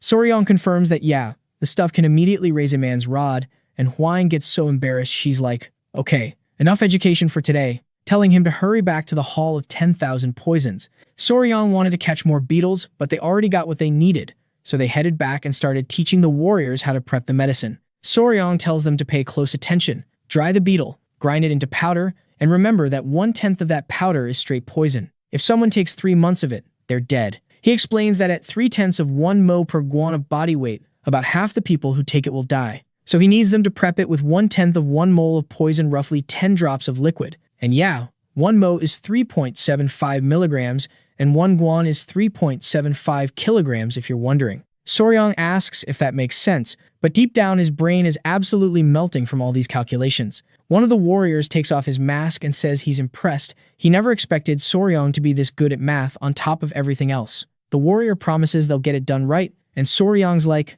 I'm counting on you guys. Cut to later. Muzong heard about what our boy did, and now he's seriously thinking about checking all the poisons in the Tang clan's stash. Then he brings up how crazy Soryong's math skills were. Huang gushes about how he calculated the dose and matched it exactly to 10 drops of liquid, which was incredible. Muzong admits that while he thought he knew everything about poisons, Soryong's on a completely different level. The more he learns about the kid, the more he realizes what an absolute gem he is. Then he teases Wan, asking if she likes Soryong even more now, and she blushes so hard she's basically a tomato, saying she regrets being so harsh on him in the beginning. Muzong tells her what matters is making up for it going forward. Then Muzong asks how they're going to test the medicine once it's ready. Huayan turns even redder and mentions the branch family elders have been acting all high and mighty lately. Soryong jokingly suggests they test it by giving it to the clan elders and watching them get rock hard. Muzong's jaw drops, but then he bursts out laughing because honestly, that's hilarious. The next day, everyone gathers in the hall. The clan elders are looking skeptical as hell. A warrior hands Soryong open a wooden box,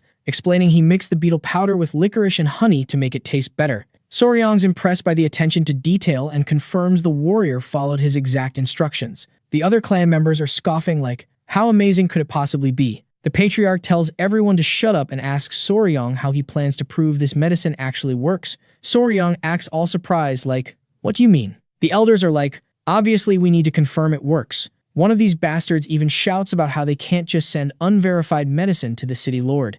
Another adds that if something goes wrong, it could be a disaster. Soryong's like, well, I guess there's no other choice then. The warrior realizes what's about to happen and hands the medicine to the elders themselves. The elders are pissed, like, hold up, does this little idiot seriously expect us to be the guinea pigs? One loud-ass elder is like, do you even know what the hell this medicine does? Another one says Soryong's been screwing around outside for so long it's rotted his damn brain. But our boy just grins and calls out to his grandfather. Muzong's like, yeah, what's up? Soryong reminds him of what he said earlier that anyone who mastered the Tang clan's martial arts was never afraid of poison, right? Muzong catches on and plays along, confirming it with a straight face. Then Soryong goes in for the kill, pointing out that if the elders are hesitating right now, doesn't that mean they're scared? Muzong agrees, backing him up. Then our boy goes, come on now, surely you great masters aren't afraid of some basic ground beetle poison, right? And just like that, he hit their weak spot. These old dudes got triggered. Man, our boy basically gaslit these ancient bastards into taking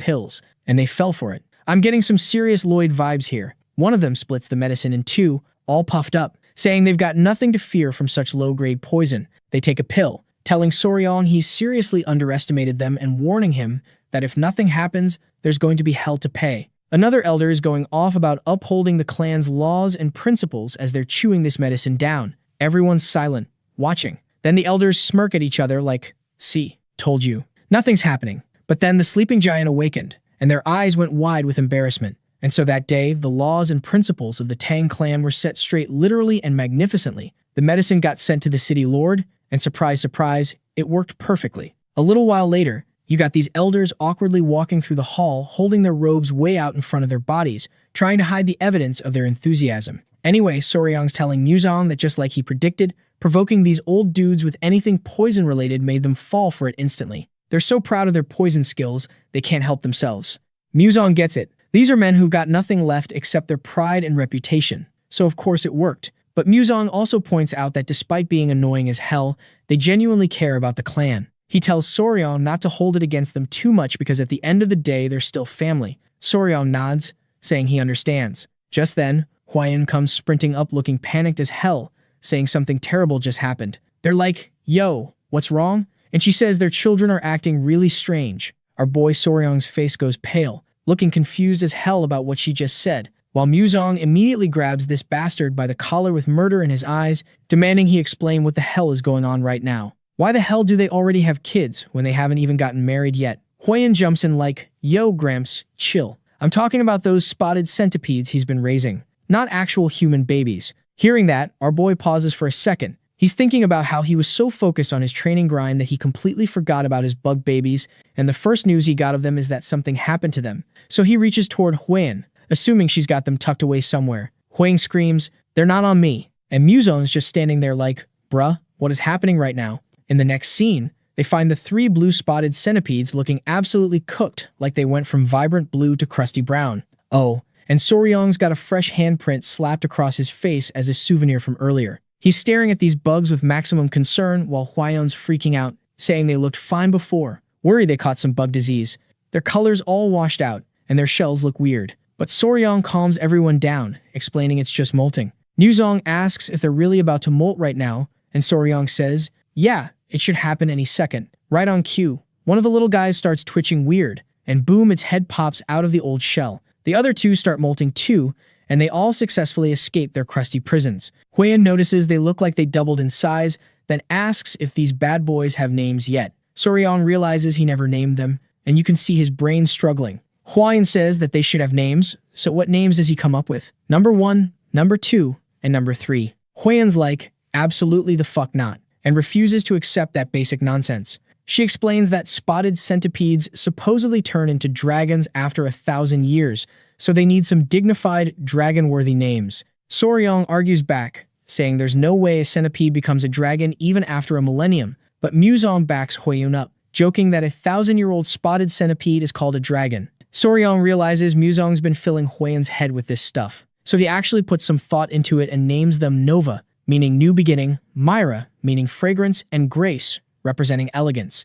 Huiyan's happy with this since naming the kids is traditionally the dad's job anyway, and just like that, the centipede children have proper names. Fast forward a whole day, and the centipedes are back to clinging to Soryang. His body's still not 100% dry yet, but he can move around, though things feel awkward now because these bugs got heavy. They went from thick sausage size to full-on forearm length. While he's just chilling there, cuddling his bug babies, he overhears two dudes walking by. One's holding a fat pouch, bragging about how the Sichuan people are so easy to fool. This obviously catches Soryang's attention. Cut to the pavilion where Chelsen's got some fire news. The medicine they sent to the Sichuan city lord worked perfectly, and Homeboy sent back a thank you message with a generous bag. Soryang and Huiyan are hyped. Chelsen's feeling himself, proud that he's already getting benefits right after accepting Soryang as his son-in-law. Our boy really came through. Since Soryang helped out, Chelsen wants to give him an elixir as thanks because if he called it a reward, Soryang would probably refuse. Soryang remembers his grandpa saying elixirs boost your internal energy.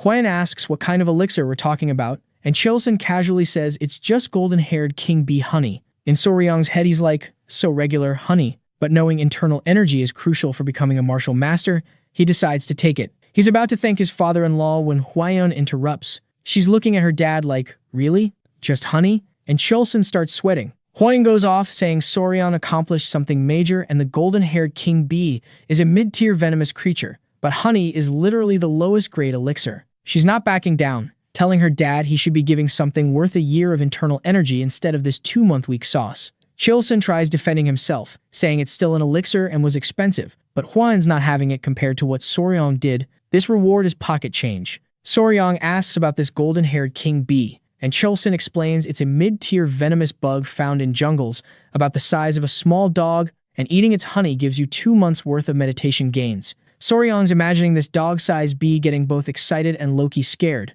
but Huiyan brings him back to reality. She keeps pressing her dad, and Chelsen clarifies he wasn't trying to lowball. Soryang, he thought our boy might want to see the bee in person. Soryang gets immediately hyped, asking if he's saying what he thinks he's saying. Yup, that's exactly what Chelsen meant. In Soryang's mind, this translates to you can go harvest the honey yourself, and he's done this kind of thing back in his Yaptuber days. Man's practically vibrating with excitement as they head to the door, bragging that he's basically a bee expert. Chelsen knew he'd be into it. Soryang asks what the golden-haired king bee looks like, and Chelsen just says, it looks like a bee. Huiyan can only sigh at these two idiots, and just like that, the honey harvesting adventure begins. Now, Chelsen hooked them up with premium info, so they figured they'd have the place to themselves. But when they arrive, there are 2 whole clans throwing hands over the bee. Turns out both clans bought the same information. One guy asks if the person who sold it had messy hair and a big mole, and the other clan confirms it's the same dude, but they're not backing down. Hearing this, Soryang remembers those 2 scammers he overheard earlier. These bastards have been selling the info to everyone. One dude gets pissed and yells, how dare you disrespect the Sichuan Tang clan in Sichuan? Before Soryang bounced on his first mission, Chelsen hit him with the classic dad speech, stay safe out there, and don't embarrass the family name because you're representing the Tang clan now. Soryang's like, yeah, I got it. Then Chelsen gives him this look and glances to the side, so Soryang turns and sees a whole-ass lineup of dudes just standing there. That's when Chelsen drops the bomb that Soryang will be leading all these people because it's time he learns squad management. Our boy's internally screaming like, yo, what? Isn't that Wayne's job? But Chelson laughs, calling him silly and explaining that since Wayne's his partner, he automatically gets top authority. The second she says partner, Soryang's face turns into a tomato. Hwayan says she believes in him and promises to help out. He tells her he'll try his best, but honestly, he's lost as hell right now. Back to the present, our boy asks the Wong what they should do about this intel situation. Wong is pissed someone had the balls to sell Tang Clan info like it's nothing, and Hwayan's radiating murder vibes, questioning who the f would sell information that the Sichuan Tang Clan paid for. The other clans immediately recognize her as the poisonous flower, and one dude nearly pisses himself seeing an actual Tang Clan descendant standing there. He scrambles to kiss ass, saying he's from the Central Wind sect and they want zero beef with the Tang Clan. They're out. The Noble Origin sect also nopes out. Even the Jade Ghost Slayers, looking pain as hell, decide to bounce. One swears they'll find whoever sold them fake info and skin him alive. Soryang's realizing just how much power the Tang Clan name holds and asks Wong if they're good now. Wong says nah, those sketchy unorthodox groups definitely aren't giving up. He suggests camping nearby and taking shifts on watch since those bastards are probably hiding somewhere waiting. Soryang looks worried, but Wyan reassures him it'll be fine. Honestly though, he's more worried about his precious honeybees. Cut to a few moments later, and the group is spying on the bees and damn, these things are actually cute as hell. They're rocking what looks like fuzzy coats, flying in and out of this tree trunk. Soryang gets hyped seeing the golden-haired king bees in person. Hwayan admits it's her first time seeing them too, shocked by how big they are. Our boy thinks they're adorable. Even Wong's impressed. Soryang notices the colony's pretty small, only a few hundred bees, but considering their size, that makes sense. Hwayan asks what he means by colony, so Soryang explains it's basically a bee squad. Normally, a small hive has like 5,000 to 7,000 bees. Wayne's shocked he can estimate without even going inside, and he explains he's just counting how many go in and out. Suddenly, Gu Pei shows up with intel he found where the unorthodox groups are camping. Wong asks where, and Gu Pei confirms they set up on the opposite side, just like predicted. They're chilling for now, but if shit goes down, they'll make a move. Wong decides they'll wait until nightfall to harvest honey, using the Tang Clan's signature method, burning mugwort leaves to make smoke that calms the bees. Soryang thinks that's genius, but Gu Pei points out the wind's blowing toward them, which ruins the plan. Soryang's brain immediately kicks into gear. He explains if the wind's blowing their way, it'll hide their scent, a perfect opportunity to check out the hive up close. He's already moving when Hwayan grabs his shirt like, "Boy, where are you going?" She warns him the golden-haired king bee is dangerous as hell, but Soryang's too hyped, insisting he'll just touch it once and come back. As he's trying to escape Hwayan's death grip, a pebble falls and rolls toward the hive. They both freeze, realizing they just fucked up. In literally a second, the entire colony swarms out like an angry cloud. Hwayan snatches Soryang, and they haul ass out of there. Later, they get absolutely roasted for being reckless idiots. When dusk hits, Soryang's still trying to figure out another plan.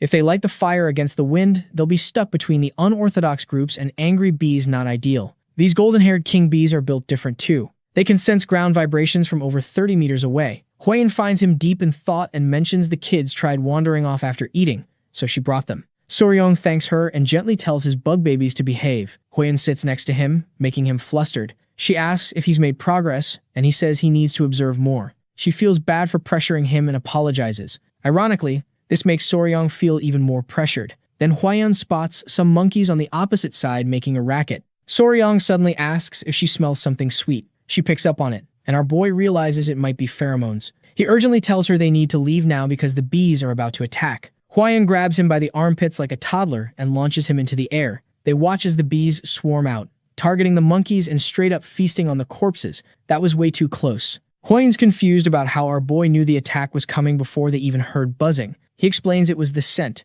Hwayan finally notices the faint magnolia smell. Soryang's impressed she can distinguish pheromone scents. Having found his answer, Soryang starts laughing like a madman, which makes Hwayan blush because his hands are on her shoulders. With a devilish grin, our boy says he just figured out how to deal with those bastards who are after his precious honeybees. Cut to some time later, and these unorthodox clan bastards are chilling around a bonfire, drinking and eating meat, when one dude asks when the Tang clan's going to show up to grab the honey. Another guy says, who knows, 3 days ago the Tang clan was snooping around everywhere, but now it's dead silent, and then adds that he thinks they'll make a move soon. Then this one guy asks if beehives are really worth all this trouble. His buddy looks at him like he's an idiot and says he must have been living under a rock. He explains that candles made from golden-haired king bee beeswax are literal treasures used only by the imperial family. The plan is to let the Tang clan take the honey and bounce, then they'll swoop in for the beehives. These scumbags are already plotting what to do after they wipe out the Tang clan. Someone brings up the poisonous flower,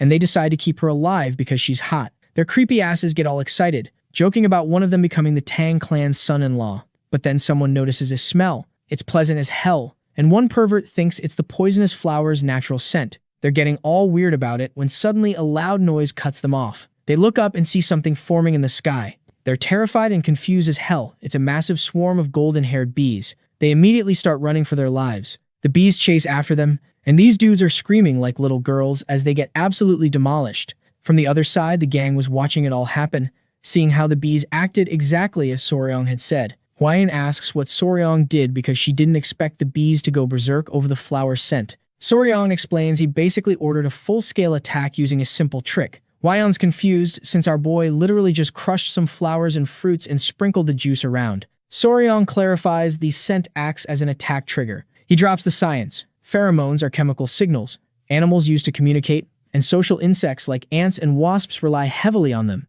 The pheromone he used is the exact scent bees release to signal an attack, called isoamyl acetate. Hwan's mind is blown that magnolias emit the same scent bees use for attack orders, but Soryong's more impressed she could recognize the scent. Hwan explains that since the Tang clan specializes in poisons, she's sensitive to smells. With the golden-haired king bees busy massacring those perverts, Soryong decides it's time to raid the hive. They cautiously approach, and Soryong brings a makeshift incense wrapped in leaves. Hwan warns it's dangerous and offers to lead as they enter. They're all blown away by the hive's size, the honeycombs hanging like a massive golden chandelier from the ceiling. It's beautiful as hell. Luckily, the bees are gone, so they can safely enter. Then Soryong notices something weird. There's no honey at all. Hwang is surprised, inspecting the honeycomb and confirming Soryong's right. It's completely empty, which is sus. Soryong also realizes there are no eggs. Hwang asks if this is connected to the missing honey. Soryong explains the bees were preparing to migrate from the start, which is why they ate all the stored honey and are carrying it in their stomachs. He thinks they sensed too many humans nearby and decided to bounce. Hwayan agrees, adding that when bees prepare to migrate, they stop laying eggs since they can't care for larvae. Then Soryong spots something interesting the back end of a bee. With this devilish grin, he asks Hwang how long he can maintain his movement technique without rest. Hwang says if he paces himself, about half a day. He's like, why are you asking? Suddenly, Yu Pei appears, screaming that the bees are coming back and they need to leave now. They haul ass out of there. Hwang tells Soryong to give up while Hwayan grabs his shirt, telling him to hurry. Gu Pei is panicking, yelling at them to get out. Something's bulging from Soryong's chest. Time passes, and yeah, that was close as hell. Wayne's grateful they escaped before the bees returned. Then she stops mid-sentence, distracted by whatever's on Soryong's chest. Soryong immediately reveals a little bee head poking out from his clothes. He explains it's the queen bee of the golden-haired king bees. Since there was no honey, he brought the one who can make it instead. Everyone goes pale, sweating bullets. The queen bee makes a cute little noise. Soryong tells Hwang the bees will soon realize their queen is missing and start chasing them. Instead of being worried, our absolute madman seems delighted, gently rubbing the queen bee's head. He tells them to run, and so begins the life or death chase with our boy basically kidnapping royalty. The scene shifts, and Hwang's got Soryong on his back, running like somebody's chasing them with a flamethrower. Oh wait, it's actually way worse because the queen bee's throwing the mother of all tantrums. Soryong's trying his best to calm her down, sweet-talking her like, baby, I promise I'll take you somewhere nice and quiet. Nobody's going to bother you there, just chill. Fast forward a few days, and these guys have been running non-stop. Nobody's sleeping, everyone's pushing their movement techniques to the absolute max, and they're all running on pure fumes at this point. By the time they reach wherever the hell they're going, some of the Venom Blood Unit guys have already dropped out of the race. Soryong's mentally making a note to himself. Yeah, I'm definitely learning those mobility techniques when we get back. Right then, one warrior just trips and eats dirt. This poor bastard's lying there looking like a zombie, snot running down his face, and drool everywhere. Soryong's not looking much better either, with his own massive dark circles. He's hoping that once they get the queen bee far enough from her original spot, maybe the other bees will finally give up and stop trying to murder them. But Hwang is losing faith, asking if they can even escape this nightmare. 3 days later, even Hwang taps out and collapses. Now there's literally nobody left to carry Soryong, so Hwayan steps up and tells him she's got him. Our boy's trying to be all noble, like, nah, I'm good. I can run on my own. But she doesn't have time for his heroic bullshit, so she just grabs him and takes off running. Cut to the Tang clan entrance, where 2 guards are chilling when they spot someone coming. They recognize their young lady, and their jaws drop to the floor seeing how absolutely wrecked Hwayan and Soryong look, supporting each other. The guards immediately start calling for backup. All the commotion brings Muzong and Cheolson running out, and they're just stunned seeing these two looking half dead. Huyen looks like she's about to pass out any second. Cheolson immediately lays her head on his lap to heal her, then turns to Soryong with murder in his eyes, demanding to know what the hell happened. Our boy's like, "Yo, relax man. She's just exhausted from using mobility aids for 10 days straight without stopping." Soryong's in a rush though, and tells everyone they need to get to the training grounds right now. Muzong's confused as hell until Soryong pulls out the queen bee from his clothes and explains the other bees are about to swarm this place, so they need to go to the ancient tree in the training grounds. Everyone's standing there in shock except Muzong, who's actually amused by Soryong's absolute insanity. Cheolson's just staring in disbelief, like, "I sent you to get honey, and you brought back the entire queen bee." Muzong puts a hand on Soryong's shoulder and just says, "Let's go." And suddenly, Muzong yeets them both into the air. Soryong is screaming his lungs out as they're flying. When he screams again, the old man's like, "What's wrong now?" Soryong yells back that the bees are coming. Muzong looks back, sees this massive swarm, and asks if Soryong seriously brought all those bees. They're almost at the tree, so they push it into overdrive. Soryong's body can barely handle the speed, but thankfully, Muzong's got him locked in tight. They land at the ancient tree. Soryong walks up and starts explaining to the queen bee that this is the new crib he mentioned. He gently lets her go, asking if she likes it. The queen bee makes this cute little noise and then checks out the tree, then turns back to Soryong, looking all excited, basically saying, "Yo, you were right. This place is sick." Muzong suggests they dip because the swarm's about to arrive. The clan members all watch as this massive colony flies overhead. The queen bee calls out to them, and all the bees head straight for the tree. Muzong's just standing there amazed, saying in all his years he's never seen anything like this. Mission accomplished. Later on, these dog-sized bees are chugging sugar water like it's the best thing they've ever tasted, getting all revitalized. After all, you build bonds over food, right? They're lucky this world even has refined sugar. Soryong's hoping this feast helps chill the bees out, and maybe they'll start seeing him as their master. Suddenly, Soryong shouts that he forgot something.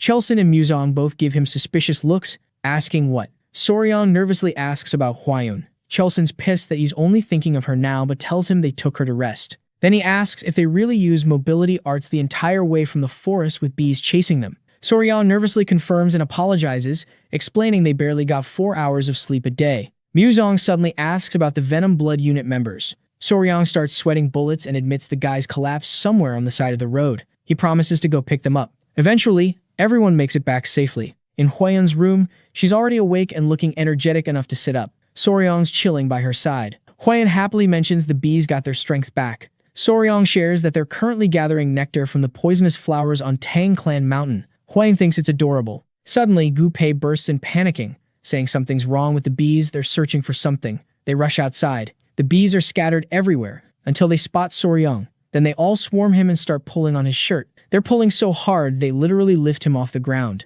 Hwayun's jaw drops, seeing Soryong getting flown by a swarm of bees. Our boy's in the air looking absolutely ridiculous, with his legs straight and arms spread out in a T-pose. Eventually, they drop him. Soryong asks why they're making such a fuss around their hive. Something must be up. The bees nudge him, and he gets the message. They want him inside the hive. Looking around, he sees they've already built part of it. Then he notices the queen bee approaching. Soryong holds out his hands, asking if she wants a lift. He can't even move because other bees are clinging to him, one even pinching his cheeks like he's a toddler. The queen bee looks all elegant and cute. She closes her eyes and moves towards Soryong's mouth. He starts panicking but gets cut off as the queen bee straight up kisses him on the lips. He feels something get placed in his mouth and instinctively swallows it. The other bees stop clinging, and the queen bee finishes her kiss. Soryong turns red as a tomato. Embarrassed as hell, he yells at the queen bee, saying that was his first kiss and asking what the hell she's doing. Then Soryong realizes something's wrong. He collapses on the ground, asking the queen bee what she just fed him.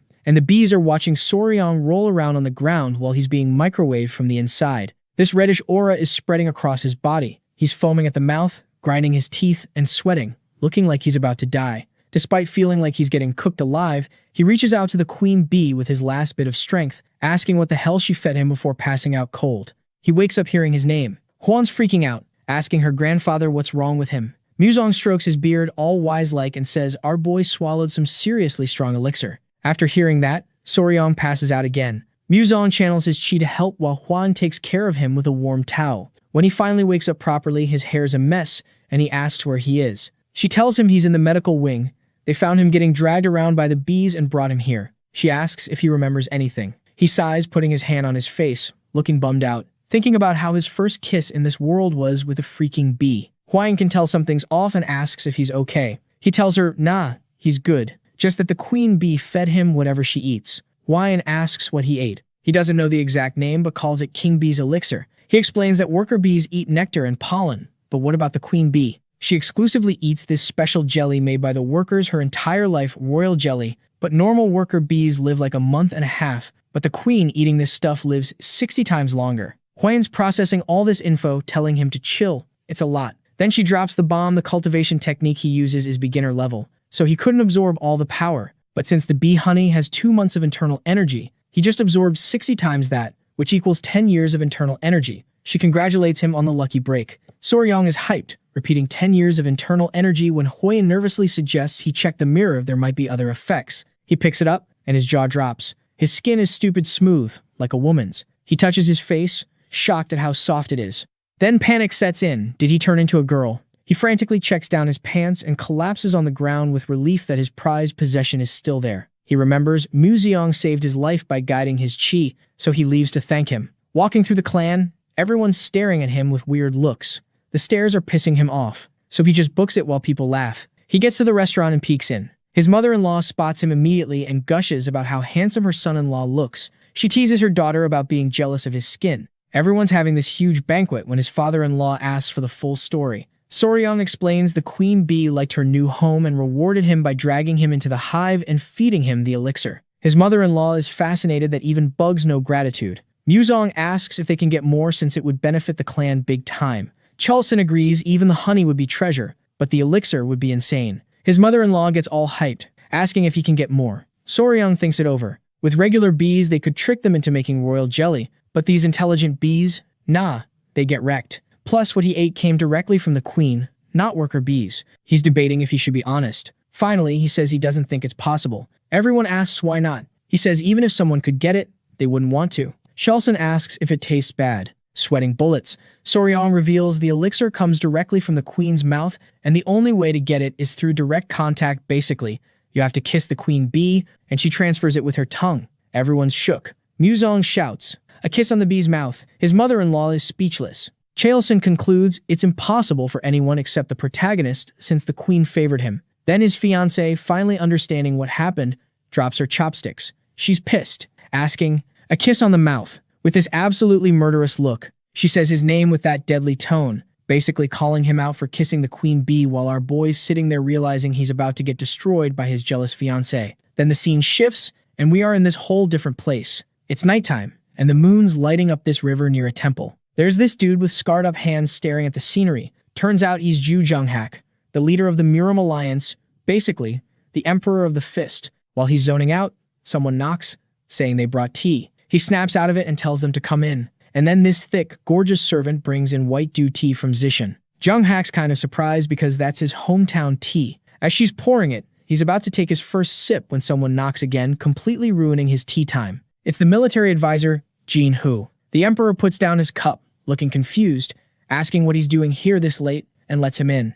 Jin Hu. And then this handsome long-haired dude walks in, apologizing for the interruption. He's got urgent news from the Tang Sichuan clan. The emperor tells him not to worry. If he rushed here, it must be important. Jin Hu drops a red scroll on the table, revealing that Enyang got his head chopped off by the Tang clan, and they scored his secret poison manual. The emperor loses it, smashing the teacup to pieces. He demands to know where and how they got the manual. Jin Hu casually explains how after Enyang got his ass kicked by the Poison King, he disappeared for a bit, then went to live in seclusion on Hainan Island. Then, with this enthusiastic smile, he drops an even crazier story. Apparently, a young warrior and his poisonous creatures killed Enyang. The emperor's shocked since he's never heard of anyone using poisonous creatures before. Jin Hu sits down, saying he's got interesting stories the leader would definitely want to hear, but then the servant starts staring at him hard with this suffocating aura. Cut to the Tang clan patriarch's hall. Everyone's seated, including Soryong, Huayan, her mom, and the great patriarch. One elder asks if it's true people sold their info to outsiders. Another elder is pissed he can't believe people are trashing the clan's reputation. Soryong's whispering to Wayne, confused why nobody's saying anything harsh to his father-in-law. She smiles, saying it's normal. The patriarch knows they messed up the clan's reputation. The collateral branch elders are mad too, but they're all family. He's already investigating and plans to go to Yingguan himself. One elder asks what poison the patriarch is going to use. The patriarch casually lists off soul-destroying poison, then blood-burning poison, then intestine-necrotizing poison, his eyes shining with straight-up malice. When they're in agony with their blood burning and organs melting, he'll finish them with 7-step soul-snatching poison. Soryang's in shock. This is straight assassin-level poison cocktail stuff. The patriarch says he's leaving immediately and tells someone to summon the Poison Annihilation Unit. Later, the Poison Annihilation Unit gathers dudes in masks and hoods. The patriarch tells his son-in-law to take care, promising he'll be back soon, and being the good, caring son-in-law that our boy is, he wishes him good luck and tells him to be careful, but the patriarch's confused.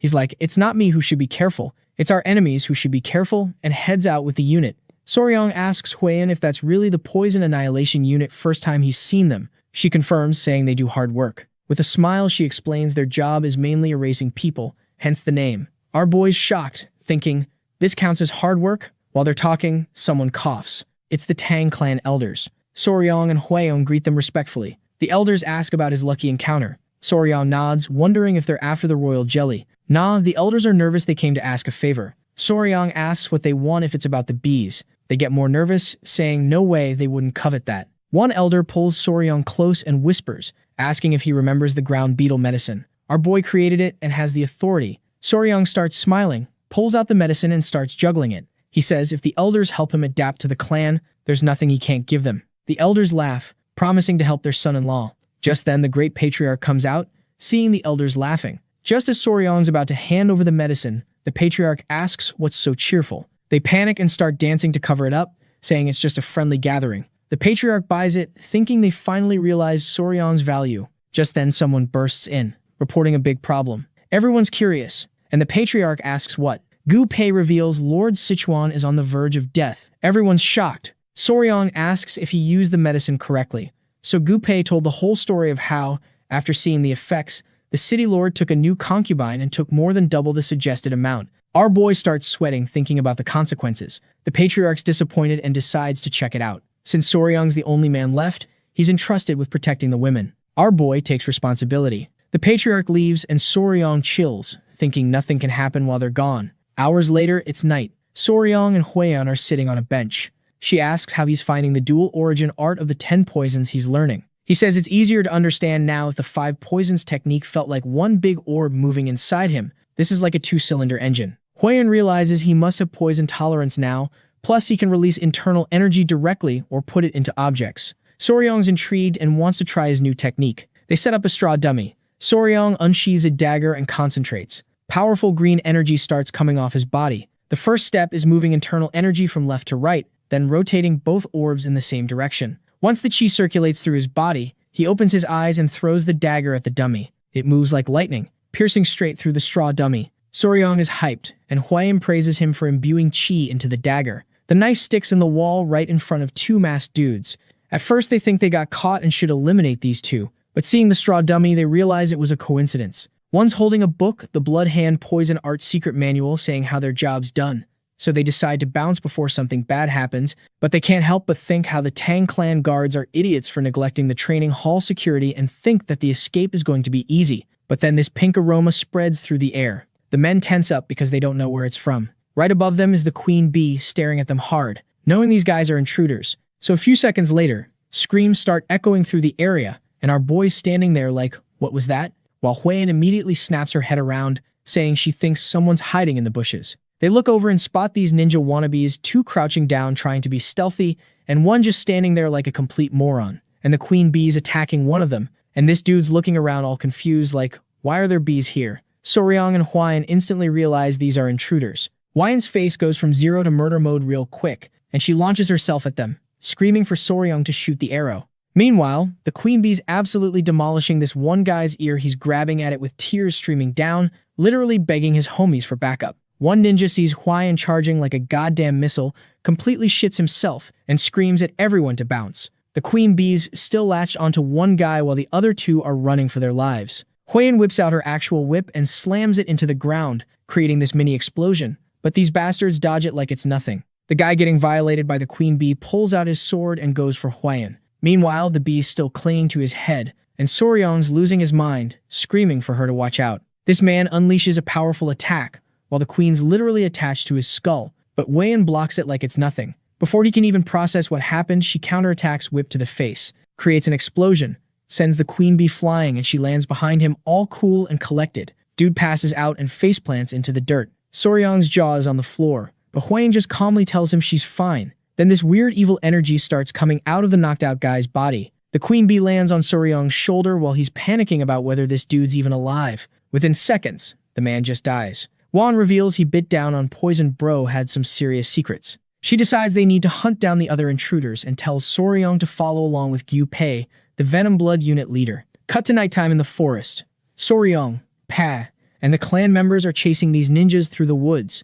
Everyone's keeping pace except Soryang, who's dying back here, sweating like crazy. He tries using his technique, stomps the ground so hard it literally breaks, and his body sinks into the ground. He starts screaming his lungs out while small centipedes crawl out of his clothes. Pei turns around confused, asking if he's good, and Soryang has literally created a massive crater.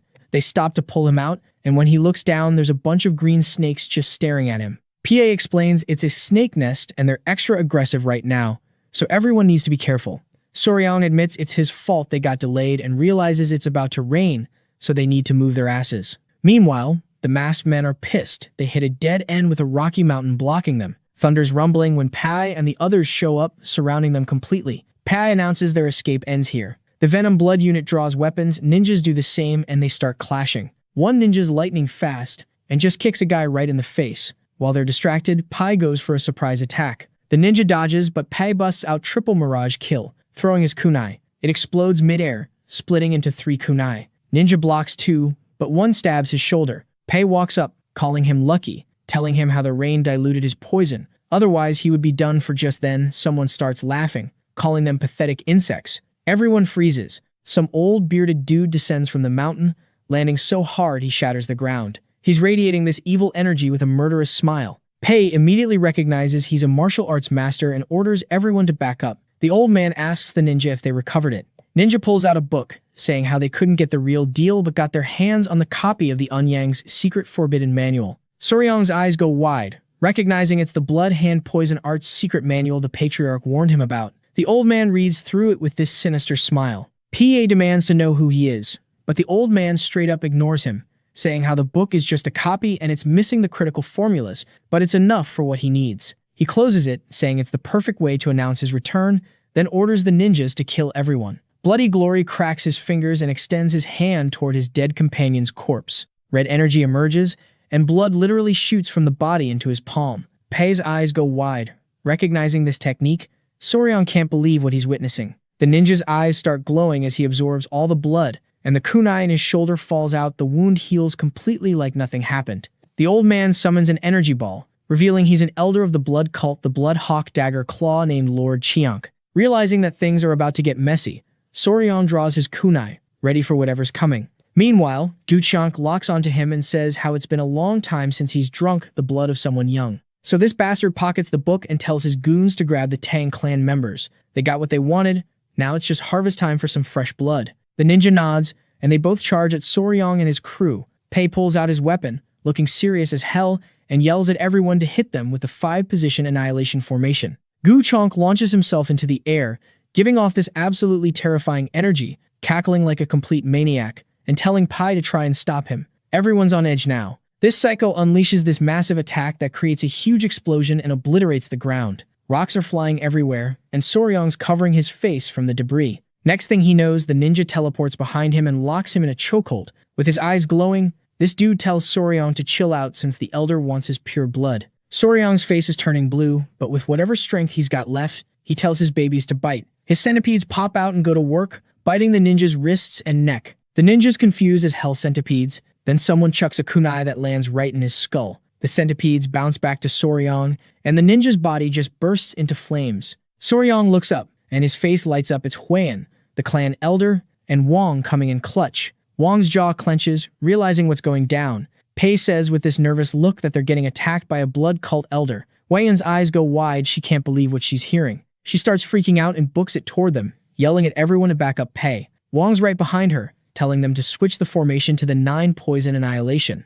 Gu Chiank beats down another member and tosses him like a ragdoll, but Pai and the crew surround him with the new formation. This psycho actually smiles when he realizes Soryong's the one who killed that other blood cult guy, then starts clowning on how that legendary warrior got taken out by centipedes of all things. Wong's pissed off at this old bastard's attitude and tells him to shut his mouth. He's getting buried right here. An insane grin spreads across Gyu Chong's face as his body starts radiating this evil energy, telling them to try it if they think they're tough enough. The fight kicks off under crazy heavy rain with fire popping off everywhere. One clan member gets hurt, and Soryong wraps up his arm while the guy is screaming in pain, telling him to hang in there. Soryong's worried things are looking bad, their sides getting worn down. Gyu Chong grabs another member by the throat and starts draining his blood with this sick smile. Everyone's getting weaker, while this blood cult bastard's getting more hyped. He heals himself by drinking blood. He goes after Huan and slams her into a tree. She drops, gritting her teeth from the pain. Soryong runs over, worried about his future wife,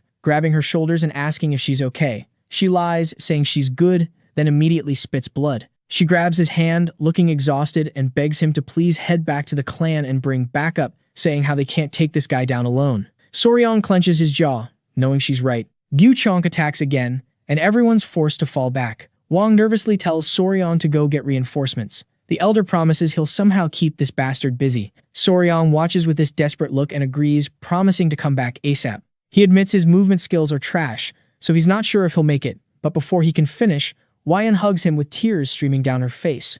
With this kind smile, she says she believes in him. He's been working hard. She promises next time they'll go hunt poisonous creatures together again. She puts her hands on his shoulders, asking him to please bring help, then runs back out to support the others. Soryong just stands there processing everything, then with this sad look decides to bounce. He starts sprinting back through the pouring rain, breathing hard, every step feeling heavier. He face plants on the ground, and his centipedes come out, hyping him up not to give up. Honestly, so wholesome. He pets one, thinking that even at full speed it'll take half a day, and most of the clan's heavy hitters are gone. Plus, the backup won't get here in time. The rain's coming down harder now. Soryong starts thinking why'd they send him for help? Then it hits him. They wanted to save at least him because he's the youngest and weakest. Is this what being a martial artist is all about? He remembers the patriarch's warm smile, saying Soryong was family now. The word family keeps echoing in his head. He never really thought about it, seriously didn't think he was actually part of the Tang clan yet. But all these dope memories start flooding back, everyone's smiling and reaching out to him. They all thought he was already family. He feels embarrassed realizing he was the only one thinking he wasn't part of the family yet.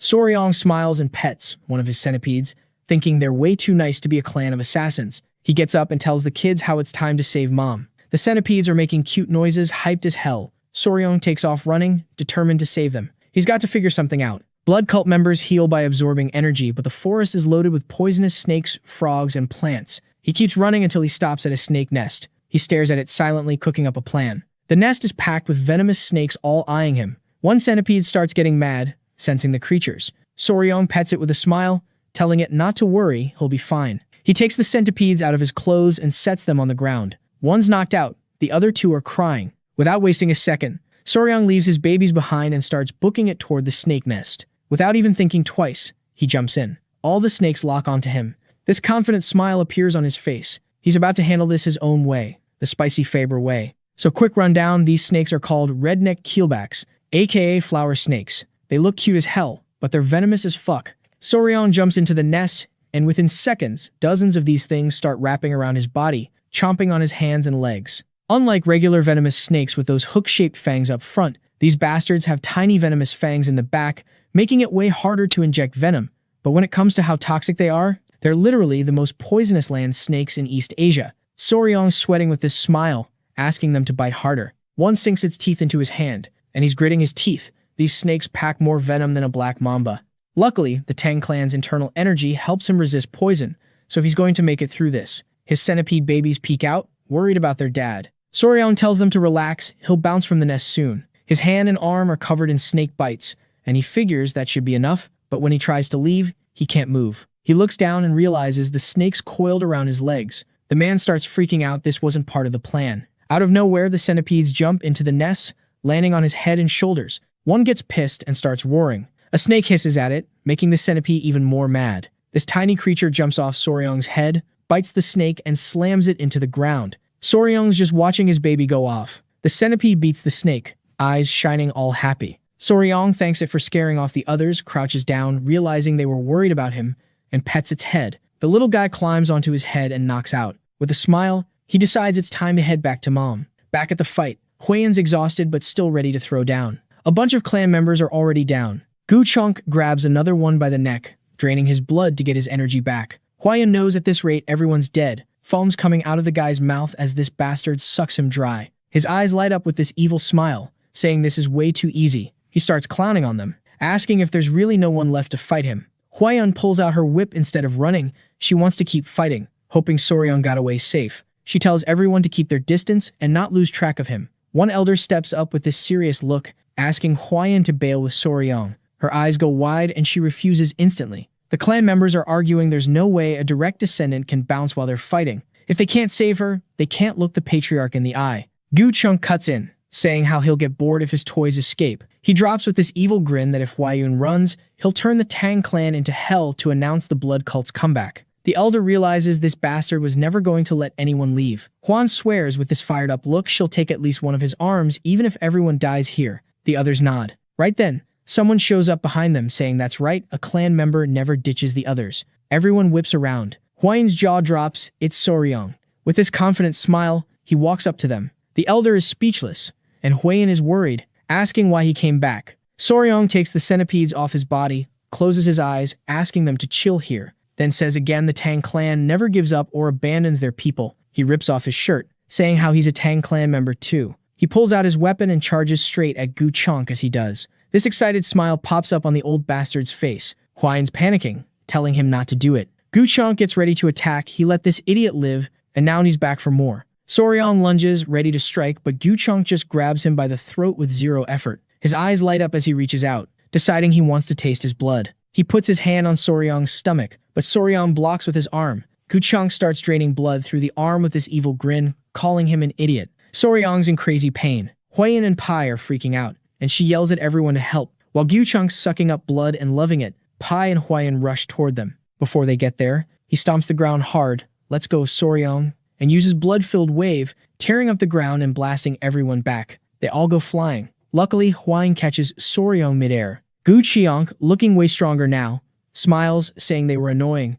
throwing hidden weapons around like flies, but thanks to Soryong, he handled them all in one shot. Soryong passes out. Huiyun's desperately trying to wake him up. As a thank you gift, Gu Chionk decides he'll give him a quick death. She hugs. Soryong is saying that's not happening. Then he coughs and slowly opens his eyes. Drool starts coming out of Gu Chunk's mouth as he demands to know what the hell Soryong did it to him. His hair starts falling out like leaves, and he begins aging. With this terrified look, he realizes this is some energy-draining poison. He starts losing strength, his body shaking. So he starts freaking out, saying how this shouldn't be possible. The cult's techniques are supposed to block this poison.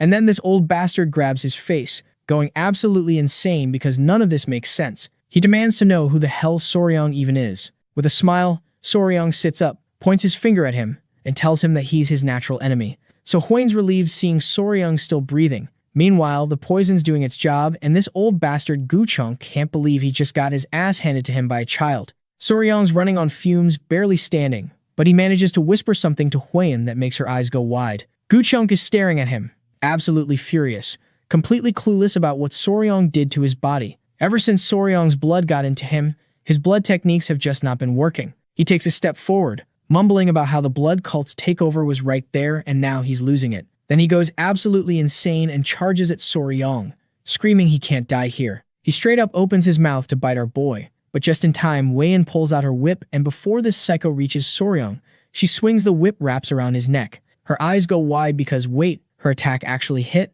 A martial arts master like him couldn't dodge it? Gu Chunk's pissed, drooling everywhere, still confused about what happened to his powers. He explodes with rage, charging like a maniac and screaming about killing everyone and how the blood cult is back. Huiyun grips the whip tight with this furious look and tells this old bastard to shut up and die. Then she straight up rips his head off. His head goes flying and lands near Pai, who's just standing there confused until this happy smile shows up as he realizes that they actually won. The clan elder runs over, checking if they're okay. Everyone's celebrating the lady just decapitated a blood cult elder. She asks Soryong, all confused, how he made him so weak. Soryong calls her big sis, and she blushes hard, getting all embarrassed. Our boy's sweating with dark circles but still smiling, casually mentioning he needs to get bitten by a tiger-striped water snake to deal with the poison. Huiyun panics because his face is going pale, and she's like, wait, those snakes don't even have venom. She yells at everyone to grab an antidote. The scene shifts, and Soryang wakes up drooling in bed. The patriarch tells him not to move yet. Soryang is face down, asking what's happening while the patriarch uses his power on his back. Then Grandpa drops the bomb. It's been 10 days since he passed out. Our boy's in shock. Hwine mentions that thanks to him, she got to chop off that bastard's head, and then they carried his knocked-out body back. The poisoning was so bad that if Grandpa hadn't come back early, he would have been screwed. Soryang gulps, remembering his past life snake bites. He almost died twice from them. After the patriarch finishes treatment, Soryang sits up with Hwane's help. The patriarch grabs his shoulders, all curious, asking if tiger-striped water snakes really have venom and how he beat the blood cult elder. Hwayne panics, telling Grandpa to chill. Our boy's dizzy but explains, holding up 2 fingers, that these snakes are venomous with 2 types of venom, one in the mouth and another from glands in the back of their neck. Both of them are sitting there shocked because they had no idea. Soryang mentions these snakes are shy and usually run from humans, plus their fangs are tiny, so they can't inject venom as well as the other snakes. And here's a cool fact. People didn't even know they had venom until the 1980s. After hearing our boy's explanation, Muzong realizes the elder's energy draining had something to do with this. But the blood cult is known for being immune to poisons. Soryang explains his theory. The main ingredient is hemotoxin, a bleeding toxin that destroys red blood cell walls, blood vessel linings, and tissue cells. Now, what happens when you feed bleeding toxins to blood cult bastards who are basically vampires using blood for their martial arts? The blood that powered their techniques got messed up. Tiger-striped water snake venom isn't well known, but it's 5 times stronger than viper venom. Boost it with yin qi, and it becomes a deadly weapon. Hearing that, the patriarch's eyes go wide. He can't believe that such a powerful creature lives near Sichuan. Hwayan looks at Soryang with total admiration. Grandpa coughs, mentioning with a smile that the blood cult elder called Soryang his natural enemy. Our boy feels embarrassed because when you say it like that, it sounds like some anime protagonist stuff. He covers his mouth with the blanket, blushing. They both put their hands on his shoulders, saying natural enemy fits since he shut down the elder's powers perfectly. The patriarch thanks him for protecting the family, clenches his fist mad they attacked while he was gone, and swears to destroy them. Soryang agrees they should totally crush the blood cult. Now that they know the weakness, just collect tiger-striped water snake venom. Soryang's eyes fill with rage. They're nothing but mosquitoes. Since then, the Tang clan's been in emergency mode. Warriors got hurt, some died. The patriarch sends a messenger pigeon. Allied groups are gathering. Meanwhile, Muzong is praising our boy, saying how, considering they fought a peak martial arts master, casualties were light. But blood flowing in Jianghu again because of the blood cult worries him. And then he drops a backstory on them of how 30 years ago those bastards would rampantly kidnap people and suck their blood in order to grow stronger. By the time they got powerful enough, they pulled off a massacre. While Soryang's spacing out, the patriarch puts his hand on his shoulder, saying, this time things will be different. The Tang clan is the blood cult's natural enemy now, and hearing that, our boy is cringing, not knowing if Grandpa's doing this on purpose. Grandpa turns around with a smile, confirming it. He's got a request. Soryang says if it's clan business, he'll give it his all. So Muzong starts explaining, saying how their allies will be showing up soon, including military forces. He wants to show them Soryang's discovered poison since they figured out the weakness. Soryang's eyes widen. He respectfully says if it's for the greater good, go for it. The patriarch smiles, knowing he'd say that. Before leaving, he mentions news that'll make him happy. With a kind smile, the patriarch explains the Hall of 10,000 Poisons renovations are done. Soryang's officially running it now. He clenches his fists, all hyped, imagining himself surrounded by poisonous creatures. The patriarch also mentions they set up a sunlit pavilion to properly raise tiger-striped water snakes. You need a solid foundation. Soryang gets even more excited. Hours later, he gets to the hall, and it's gorgeous with guards at the entrance. There's a room called Toxic Creature Garden. Hwane's staring confused. Soryang explains that it means a backyard where all the poisonous creatures hang out. She gets nervous, asking if he's collecting all poisonous creatures. He says yes, and then adds how someday he'll gather the 10 great venomous creatures. Wan blushes like a tomato and runs off. Then Gu shows up looking happy, saying how, thanks to our boy, he's now commander of the poison division. Soryang's confused. Pei explains it's a brand new unit the patriarch created. Behind him are several clan members who'll work for Soryang, like finding and raising poisonous creatures. And as he heard that, drool starts falling from Soryang's mouth. Our boy's thinking this is like having pet store employees. They're really giving him full support. This brings his dream one step closer. Cut to a different location. The messenger pigeon reaches its destination, and a black-haired woman gets the message. She reads it quickly and then shrugs, saying how those bastards from the blood cult have returned, and she is sure that things won't remain peaceful anymore. The scene shifts, and we see a bunch of people heading to the Tang clan. One of the elders smiles and turns towards his lord, saying how they are close to the Tang Mansion and he is just happy that he'll get to crash at the Tang Mansion instead of sleeping on dirt like homeless warriors. Gyu's smiling too, already picturing actual beds, but Homeboy is also concerned his journey so far has been average, and so the least he wants is to bring back at least one piece of good news about the blood cult. After walking for a bit, they finally reach the Tang clan entrance, the elders practically bouncing with joy seeing the mansion. One guard spots them approaching, and his eyes go wide. He recognizes them instantly and goes, "Oh damn, it's the guests from the Muram Alliance." Jegal steps forward all smooth, closes his fan, and introduces himself. The guard bows respectfully, thanking them for coming, but then gets this nervous look on his face, saying there's something they need to know before entering. The elder asks if they have to surrender their weapons or something. The guard touches his chin, looking embarrassed as hell, but gathers his courage and tells them, "Look, this is going to sound weird, but no matter how small or insignificant a creature is, you cannot kill it here. Not even bugs." Jegal's mind immediately goes to some golden Buddha statue, wondering if the whole clan converted to Buddhism or something. As the group was figuring out what the hell was up with these rules, our boy walked out with his girl. They all bow, and Jegal says it's been a minute since he saw Huan. She replies it's been exactly 1 year. Jegal asks where her grandfather is. Wayne explains Grandpa went out hunting for blood cult clues and then gives them a bow, apologizing for the inconvenience. This bastard immediately goes into flattery mode, saying, "How could it possibly be an inconvenience to be received by one of Miram's 3 flowers?" Then his eyes lock onto the inconvenience by her side, and he asks about who this young guy is. Our boy introduces himself all polite, and the group was shocked because our boy had introduced himself as Wei Soryang, and they were like, "No, Tang, how could that be possible?" So Wayne explains that's because he is her fiancé. Jegal and the elders' jaws hit the floor. The dudes who came with them start losing their absolute minds. They were like, one of Miram's 3 flowers has a boyfriend, and it's this breathing mistake, and these guys are not taking it well. Even Jegal's looking envious as hell. He opens his fan, asking if they can just go inside already because at this rate, the whole squad might jump on Soryang and challenge him to a duel out of pure jealousy.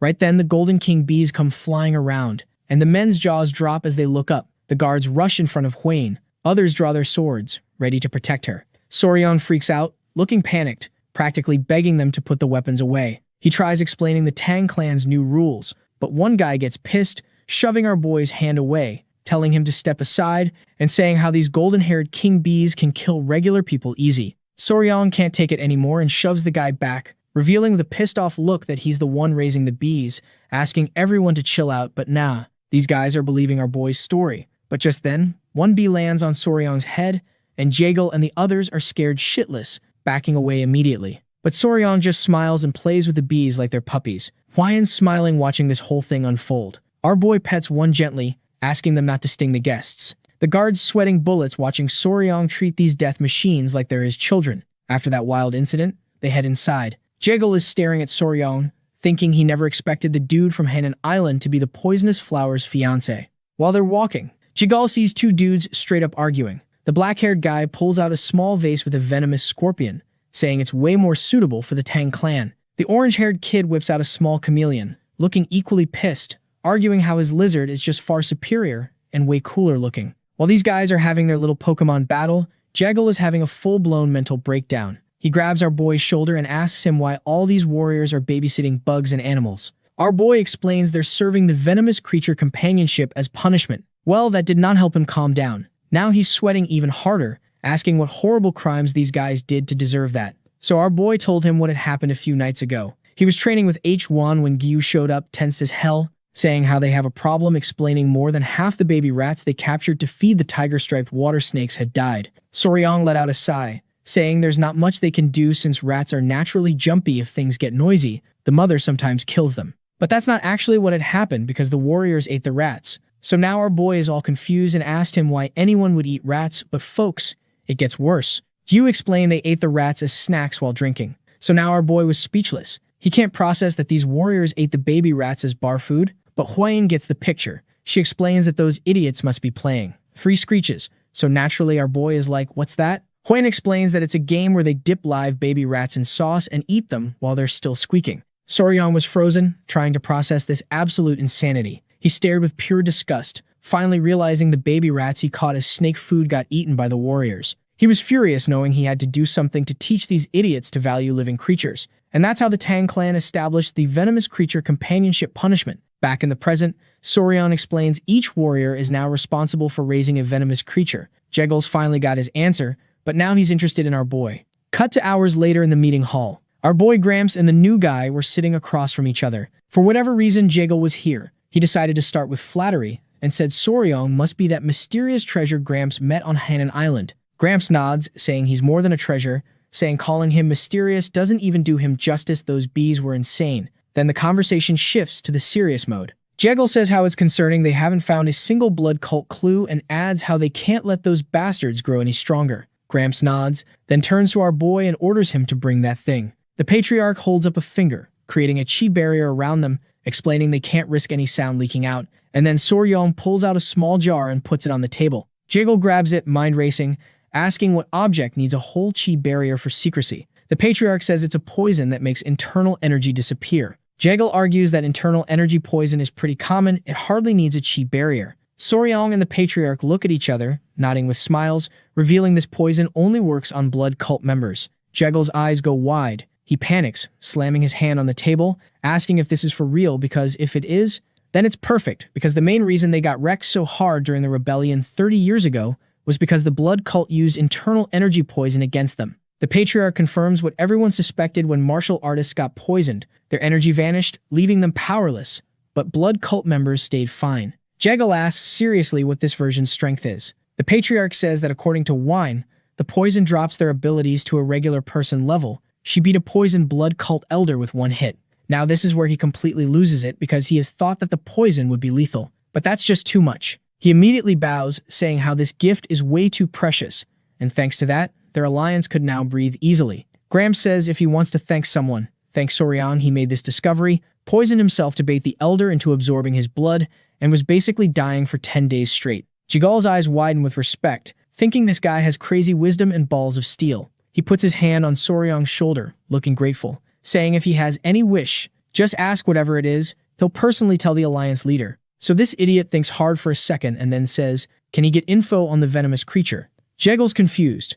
Soryeon's interested in bug info, not martial arts techniques, magic pills, or treasure, and as he said that, Gramps starts laughing his ass off. Meanwhile, Jegel was thinking about how our boy is truly unique, so he pauses for a second, turns to him, and asks our boy if he will be interested in a mythical stone lizard. So we're up in the mountains somewhere, and this long-haired dude turns to his uncle and goes, yo, we made it. They're standing on Mount Ganga, and the nephew's geeking out because everything matches what their ancestors described. The waterfall, some turtle-shaped rock, and in the distance, you can see the mountain summit. Jegel walks up to the water, dips his finger in, and immediately regrets it because that shit's freezing. He tells his men to stay put and signals his nephew Chin to follow him. Chin's eyes light up, and they both start hopping across the water towards the waterfall like they're in a damn kung fu movie. They reach the waterfall, and Jegel peeks behind it, remembering that past the turtle rock, if they climb up the cliff, there should be an entrance by some fist-shaped rock. Chin's jaw drops because everything matches the records perfectly. They share a look, nod, and boom, they find the entrance.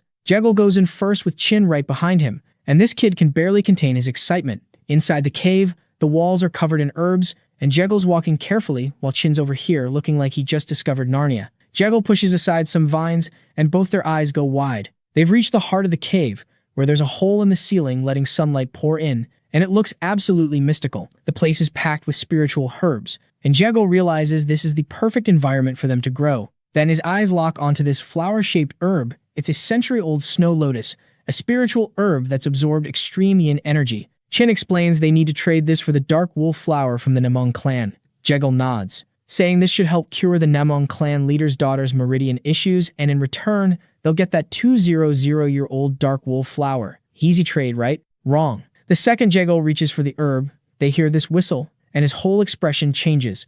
Something hidden in the rock starts charging at him at lightning speed. Jegel barely blocks the attack with his fan, and this creature starts bouncing off the rocks like a pinball. Chin's freaking out, asking if his uncle's okay, and Jegel yells at him to be careful because whatever this thing is, it's fast as hell. The creature tries attacking from behind, but Jegel spins around and blocks it again. Except this time, the tip of his fan freezes over. He's staring at his frozen fan, looking confused as hell, when Chin asks what they're even fighting about. Jegel stays quiet for a second, wondering what the hell attacked them, and then he realizes that it's a damn lizard. Chin's eyes nearly pop out of his skull. He can't believe that a lizard did all this. Then this blue lizard shows itself, and it's ready for round 2. Back to the present, and Jegel's telling this whole story to Soryang. Our boy's jaw is on the floor because blue lizards are rare as hell. Even Graham's smiling because he knows Soryang's obsessed with poisonous creatures. Jegel asks seriously if Soryang's sure the lizard isn't poisonous and if it's safe. Our boy's practically drooling, eyes shining,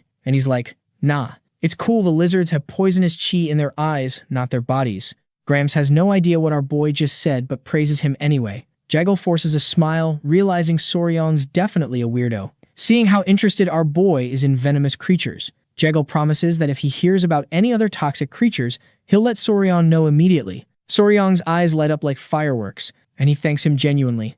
The next day, the patriarch comes rushing back looking stressed as hell. He barges into the mansion to check if Soryang's okay. Inside, Soryang, Huiyan, Jegel, and the great patriarch are just chilling with tea when the patriarch bursts in. Soryang asks if something's wrong, and the patriarch immediately grabs his face and starts turning his head in every direction, inspecting him for injuries. Huiyan stands up looking confused. Soryang's equally confused and tells him he's fine. Then with a smile, he shows off all the snake bites covering his arms, casually mentioning that yeah, he was knocked out for 10 days and woke up with scars, but hey, at least he's alive. The patriarch's eyes ignite with rage, smoke practically coming out of his nose because those blood cult bastards dared to hurt his precious son-in-law. Then he notices Huiyan and spins around, asking if she's okay. She panics and tells him to calm down, explaining that she's fine because Soryang and the family saved her. The great patriarch clears his throat and reveals that Soryang did something incredible after knocking out that elder. He declared himself the blood cult's natural enemy.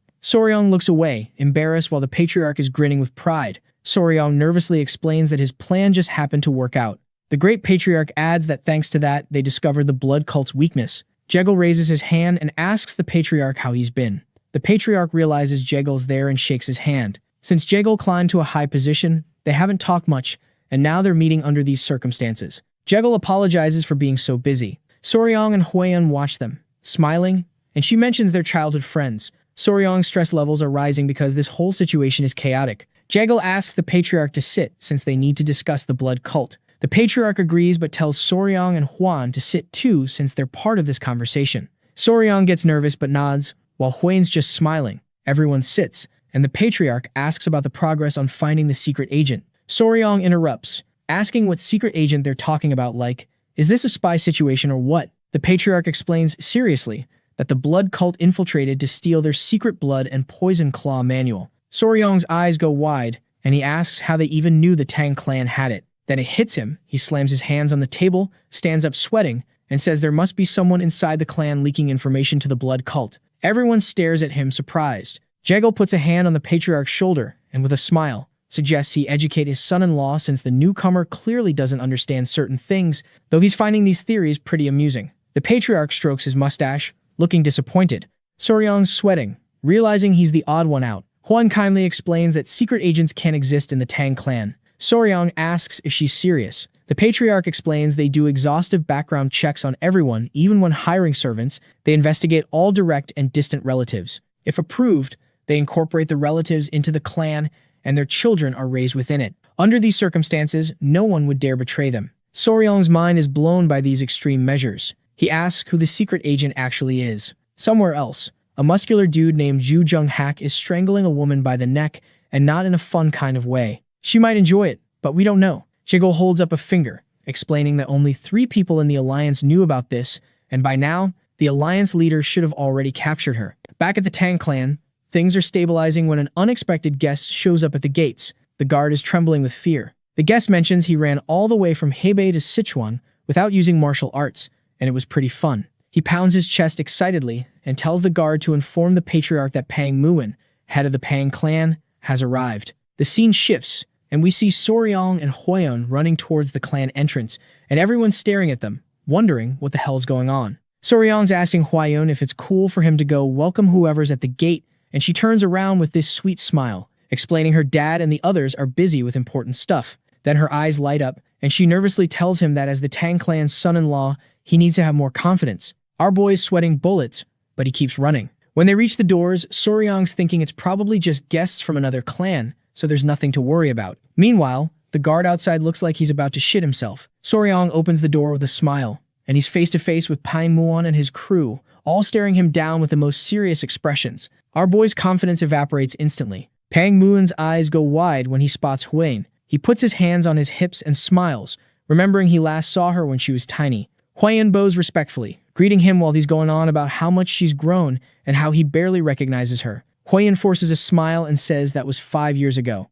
Then Pang Muan's face gets serious, and his attention shifts to Soryang. He wants to know who this kid is. Our boy starts sweating but introduces himself as the Tang clan's son-in-law, and Pang Muan just stares at him, touching his chin like he's deep in thought. Then this absolute madman grabs Soryang by the cheek and asks if he's really Weiyan's fiancé. Soryang's panicking, and Weiyan covers her mouth while nodding with a smile. Pang Yuan's expression gets even more serious. Without any warning, he reaches down and straight up grabs our boy's PP. Soryang turns as red as a tomato, and Huayun's jaw drops to the floor in shock. Pang Muan's nodding to himself, explaining he was wondering if Soryang was too young. But nah, down there he's a full-grown man. Soryang's panting and looking at Weiyan like, what the fuck is happening right now? Pang Muan pats Soryang on the head, gives him a thumbs up, and says in a few years this kid's going to be incredible. Weiyan's face goes red, and she's covering her eyes, remembering that the Pang clan doesn't give a damn about formalities or proper etiquette. The clan head has his own way of evaluating people. His men are all staring at Soryang now, impressed as hell. One guy even bends down to get a closer look at our boy's package. Soryang's looking away, feeling depressed, but then he's like, okay, this is just their style, one man recognizing another man's potential, right? So he thanks Pang Muan for the compliments with the most forced smile ever. Pang Muan bursts out laughing, saying Soryang's different from those useless brats in other noble clans. He slaps our boy on the back so hard it actually hurts and introduces himself properly as the head of the Pang family. Soryang welcomes them to the Tang clan, and while they're talking, Huayan's in the background sweating and wondering what universe she's living in. Huayan asks how they got here so fast from Hebei. Pang Muan's face goes serious, and he explains they actually didn't come to help. Wait, does the Tang clan have problems? He starts inspecting Soryang's hair, asking if something happened. Huayan's sweating because she has no idea why Pang Muan's even here. They head to the family mansion, and Pang Muan is surprised when he hears about the blood cult showing up. They sit down for tea, and Huayan tells him the cult's already been dealt with. Pang Muan sighs, annoyed he didn't get here earlier for some action. The patriarch asks what brought him here. Pang Muan explains he got distracted by the blood cult story, but he actually came hoping the Tang clan could help him with something. Pang Muan calls for his men to bring her in to greet the elders. The door opens, and one of his men walks in and pulls out this adorable creature from his back, but she doesn't want to come out because she's sleepy. Soryang's eyes go wide as this adorable little girl in white climbs down, eating a lollipop. She greets everyone sweetly, introducing herself as Pang Yang. Pang Muan picks her up with this proud smile, introducing her as his daughter. Both Soryang and Huyen are confused as hell because this girl looks nothing like her gorilla of a father. She's literally a miracle of genetics. Pang Muan laughs, saying people always give him that look because they're so different. He gets serious and explains his daughter's been feeling unwell, asking if the patriarch can examine her. The patriarch asks if she's sick, and Soryang notices this weird energy coming off the girl's body even as she's munching cookies. That night, Soryang's lying in bed with his little centipedes crawling on him, thinking about the girl's symptoms. Earlier, they had her sit in a chair while everyone examined her. Pang Muan explained she sometimes has trouble breathing, gets big red spots on her body, and in severe cases passes out completely. The patriarch examined her while Pang Muan ranted about how he'd taken her to medical sect disciples and they all said she was healthy. One disciple said something about possible poisoning, and Pang Muan almost beat him to death. The old man nods, saying how that would be ridiculous because that means someone within the clan harbors ill intention towards them, but Pang Muan freaks out, swearing no one in his clan would do that. Jegel jumped in, saying poisoning doesn't always mean someone deliberately did it. The patriarch offered them a guest residence so he could observe the girl's condition. Back in the present, Soryang's thinking this looks like childhood diabetes. The girl's literally eating sugar nonstop, but he's not sure if diabetes causes red spots. As he was thinking about that, someone knocks on his door, saying there's a big problem. Our boy gets up and asks what's up. The maid told him that little Pang Ying collapsed. Soryang throws on his clothes and runs over. When he arrives, the girl's unconscious, face red and breathing heavily. Pang Muan's holding her, panicking. Huyen explains the girl was sitting in the pavilion, started coughing, and then collapsed. The patriarch says since she collapsed here too, there's no spy in the Pang clan. Without hesitation, Pang Muan punches himself in the jaw so hard a tooth flies out. He's bleeding, apologizing for even momentarily suspecting his own people. His men start crying and hitting themselves too because they failed to protect the young lady, so now teeth are flying everywhere. The patriarch's begging them to calm down, and Huayan's asking Soryong to tell them what they should do. Our boy raises his hand and shouts for everyone to chill. He tells them there's a way to identify the cause and prove no one's guilty. Everyone's attention shifts to him. Soryong sits down next to the girl, staring at her intensely. Then, mustering his courage, he says they need to remove Miss Pang's clothes. Hearing that, the patriarch and Huayan freeze completely, absolutely petrified, while the gorilla man is giving him looks that could literally kill someone.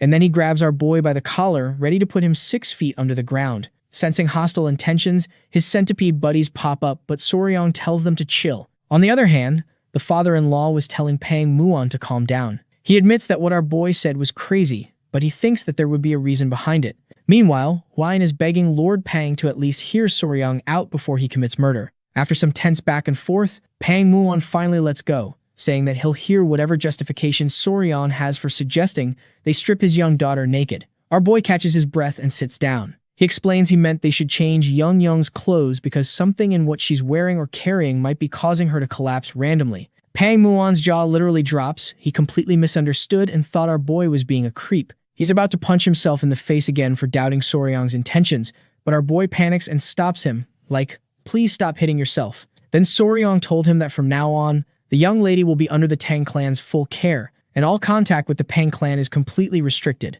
The patriarch and Huayan are shocked, and Pang Muon points at himself, asking if that includes him too. Soryong nods, explaining that if his daughter shows the same collapsing symptoms while under their care, it proves the cause isn't related to anything at the Pang clan. In his mind, our boy is thinking how this is basically a controlled environmental adjustment that breeders use sometimes. In his past life, Soryong raised a chameleon and constantly wished it could just tell him what hurt instead of him having to play detective and guess. Since humans obviously can't communicate with animals directly, you systematically change their environment piece by piece to identify what's making them sick. That's exactly what he plans to do with Young Young. This bastard is planning to treat her like one of his exotic pets. The patriarch strokes his beard, genuinely impressed and praising Soryong's brilliant idea. Pang Muon hugs his daughter with literal tears streaming down his face, desperately begging Soryong to take good care of her. Our boy confidently promises he will, thinking to himself smugly that he's raised countless creatures over the years. A little girl should be absolutely nothing in comparison.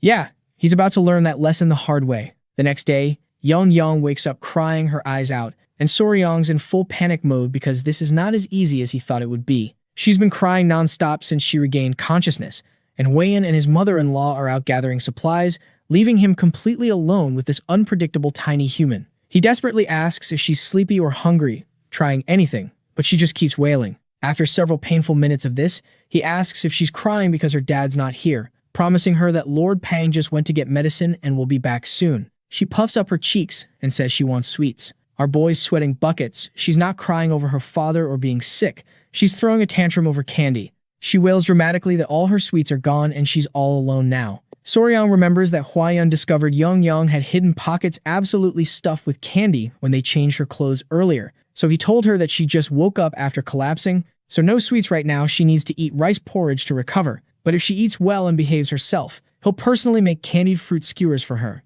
Her eyes instantly light up, and she promises to be super good, saying the Pang clan always keeps their promises, and if she breaks hers, he can hit her right in the face. Soryong's genuinely disappointed, wondering why the hell the Pang clan is teaching young kids to make promises like this with physical violence as the punishment. Days pass, and Pang Muon is literally hiding in the bushes, watching Young Young play with bees from a distance. His eyes are full of tears, because he can only spy on his own daughter from afar due to the strict no-contact rule. Soryong finds him and asks what the hell he's doing. Pang Muon pulls him down into the bushes, urgently asking how Young Young's doing. Soryong says she's eating really well and being surprisingly obedient. Pang Muon's absolutely shocked when he hears she devoured an entire plate of fried pork all by herself, his little girl. Then Huayan suddenly appears, saying Young Young's asking where older brother Soryong went. Pang Muon absolutely explodes with pure fury. She's calling him older brother already. Meanwhile, he never got to have a proper conversation with his own daughter, but sensing the danger, our boy bolted out of there. Our boy heads to the training grounds, where Young Young's playing happily with the golden-haired king bees. She's giggling adorably as they climb all over her and lick her cheeks affectionately. Soryong's smiling because these creatures helped him bond with her super quickly. They're like the ultimate icebreaker. He realizes the bees absolutely love Young Young. Because she spilled sugar syrup all over herself earlier, they might literally be mistaking her for food just then. The queen bee emerges from the hive, and Young Young points excitedly at her, Soryong tells her not to bother the queen since she's busy running the whole operation. He's thinking to himself that taking care of kids actually isn't so bad. It's kind of like having a younger sister. Then Yang says there's another bee approaching, and Soryong casually warns her to be careful since some of them sting. And in the next second, she is suddenly screaming she's been stung. Our boy absolutely panics and runs over, checking the small sting mark on her arm. Then his eyes go completely wide with realization as Yang starts gasping heavily, her entire face turning bright red. She says she feels really cold and then collapses. Soryong catches her before she hits the ground and it finally clicks. This is anaphylactic shock. It's a severe allergic reaction triggered by an overreaction from the immune system, when your immune system decides to absolutely lose its mind. Like, normally when something sketchy enters your body, it releases histamine to fight off the bad guys. But sometimes your body's immune system overreacts,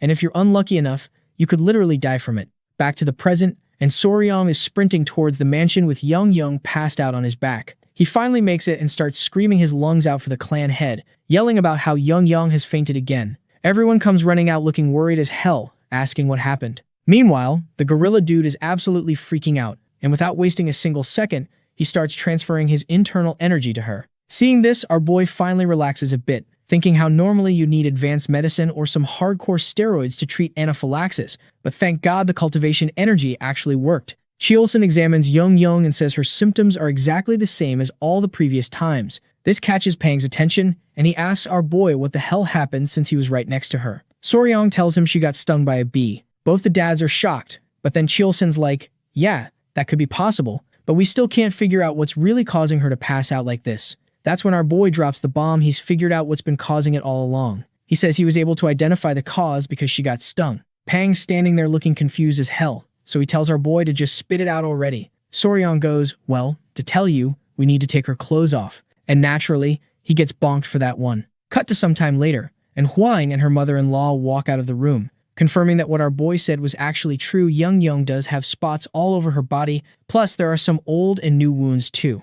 Things get awkward for a second before Pang apologizes to our boy, then asks him, now that we got that cleared up, can you tell us what's causing my daughter to lose consciousness?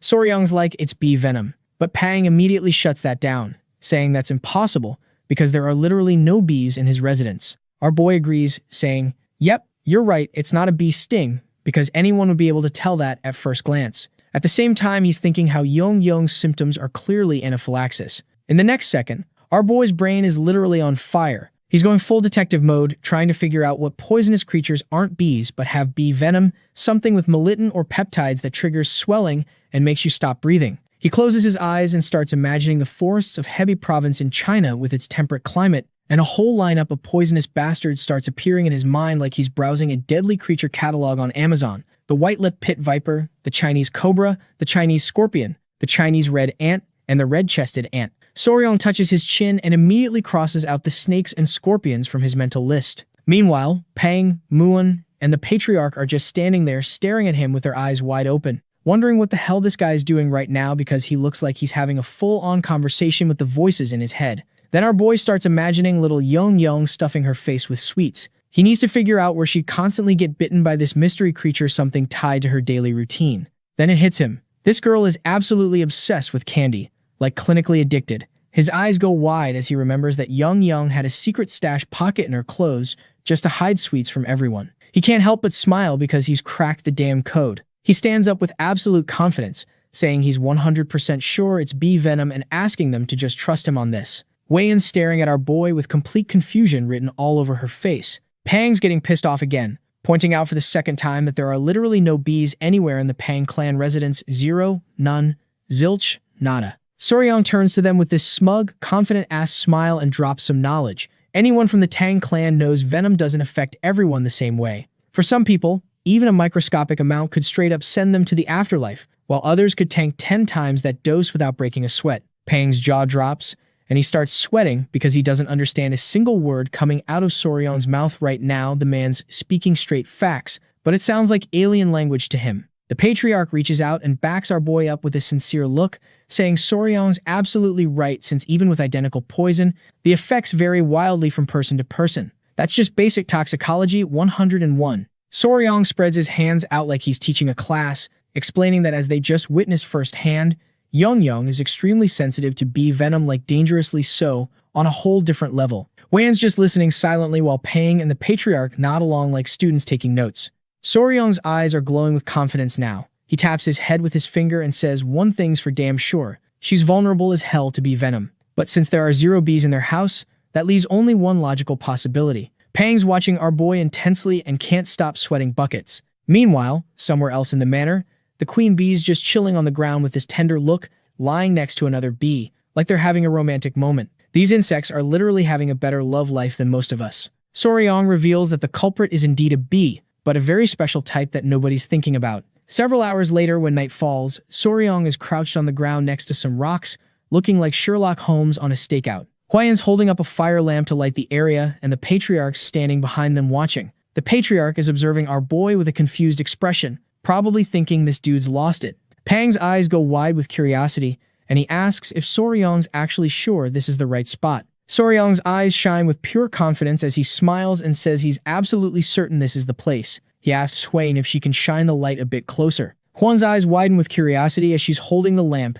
and she nods. Soryong drops a piece of candy on the ground like bait, straight up fishing for insects now, and not even a few seconds later, several tiny ants crawl out from between the stones and start going to town on that candy like it's an all-you-can-eat buffet. One of the ants starts attacking and eating another ant who's desperately calling for backup. Using some chopsticks like tweezers, Soryong carefully grabs the aggressive ant, and with a confident look reveals that this little bastard right here is the culprit they've been searching for all along. Pang Muwan's and the patriarch's attention locks onto the ant. They're in complete shock because this insect is an ant, not a bee. What the hell is going on? Soryong tells them to look closer because this ant is actually a collateral relative of bees. Pang starts examining the ant super carefully. Having absolutely no clue what Soryong's talking about with this collateral relative nonsense, the man's probably thinking, do insects have family trees now? A few seconds later, the patriarch's eyes suddenly widen in shock. The tiny ant's pissed off now, and when they look closely, they notice it has this massive stinger on its ass, like disproportionately huge. They cannot believe an ant has such a huge stinger. That's not normal ant behavior at all. The patriarch finally gets what Soryong meant by collateral relatives. It's like the cousin nobody talks about at family gatherings. Pang's jaw is hanging open, staring at this ant with its freakishly large stinger. Soryong looks at them and reveals that this creature is the collateral relative of the bee that's been causing Young to collapse all this time, a legit stinger ant. Pang's staring at the ant and sweating bullets while the patriarch's still in shock, trying to process this information. This ant is the real culprit behind Young's condition, and it belongs to the order Hymenoptera, family Formicidae, better known as the Asian needle ant. Now you guys must be wondering what the hell ants have to do with stingers, but it's actually pretty simple. These bastards share ancestry with hornets, like they're literally cousins in the insect family tree. In fact, studies on the venom of stinger ants and bees have shown that people who suffered anaphylaxis from stinger ant venom also tended to react in the exact same way to bee venom. Soryong grabs the ant with the chopsticks, making it absolutely furious, and points at it with his finger, saying how he doesn't believe the ant was targeting Young specifically. Most likely they were after the common ants who were after the sweets Young was carrying, and since the bitten area looks like a mole, they had absolutely no way of knowing what had really stung her. And by the time Young regained consciousness a few days later, they just assumed it was a leftover spot from something insignificant, like a mosquito bite or whatever. Hwayan's eyes widen in surprise and his jaw drops. Now everything makes perfect sense, and nobody would have thought that Young had been collapsing. Then he turns to the patriarch and asks if he can make an antidote. The patriarch says that there is an antidote for bee venom. But in cases like Young's, where the body is highly sensitive to the toxin, the antidote often doesn't work effectively. But you know what'll work? I'll like the video to help Mamoru make more juicy content. And don't forget to activate that cheeky little bell so you never miss an upload.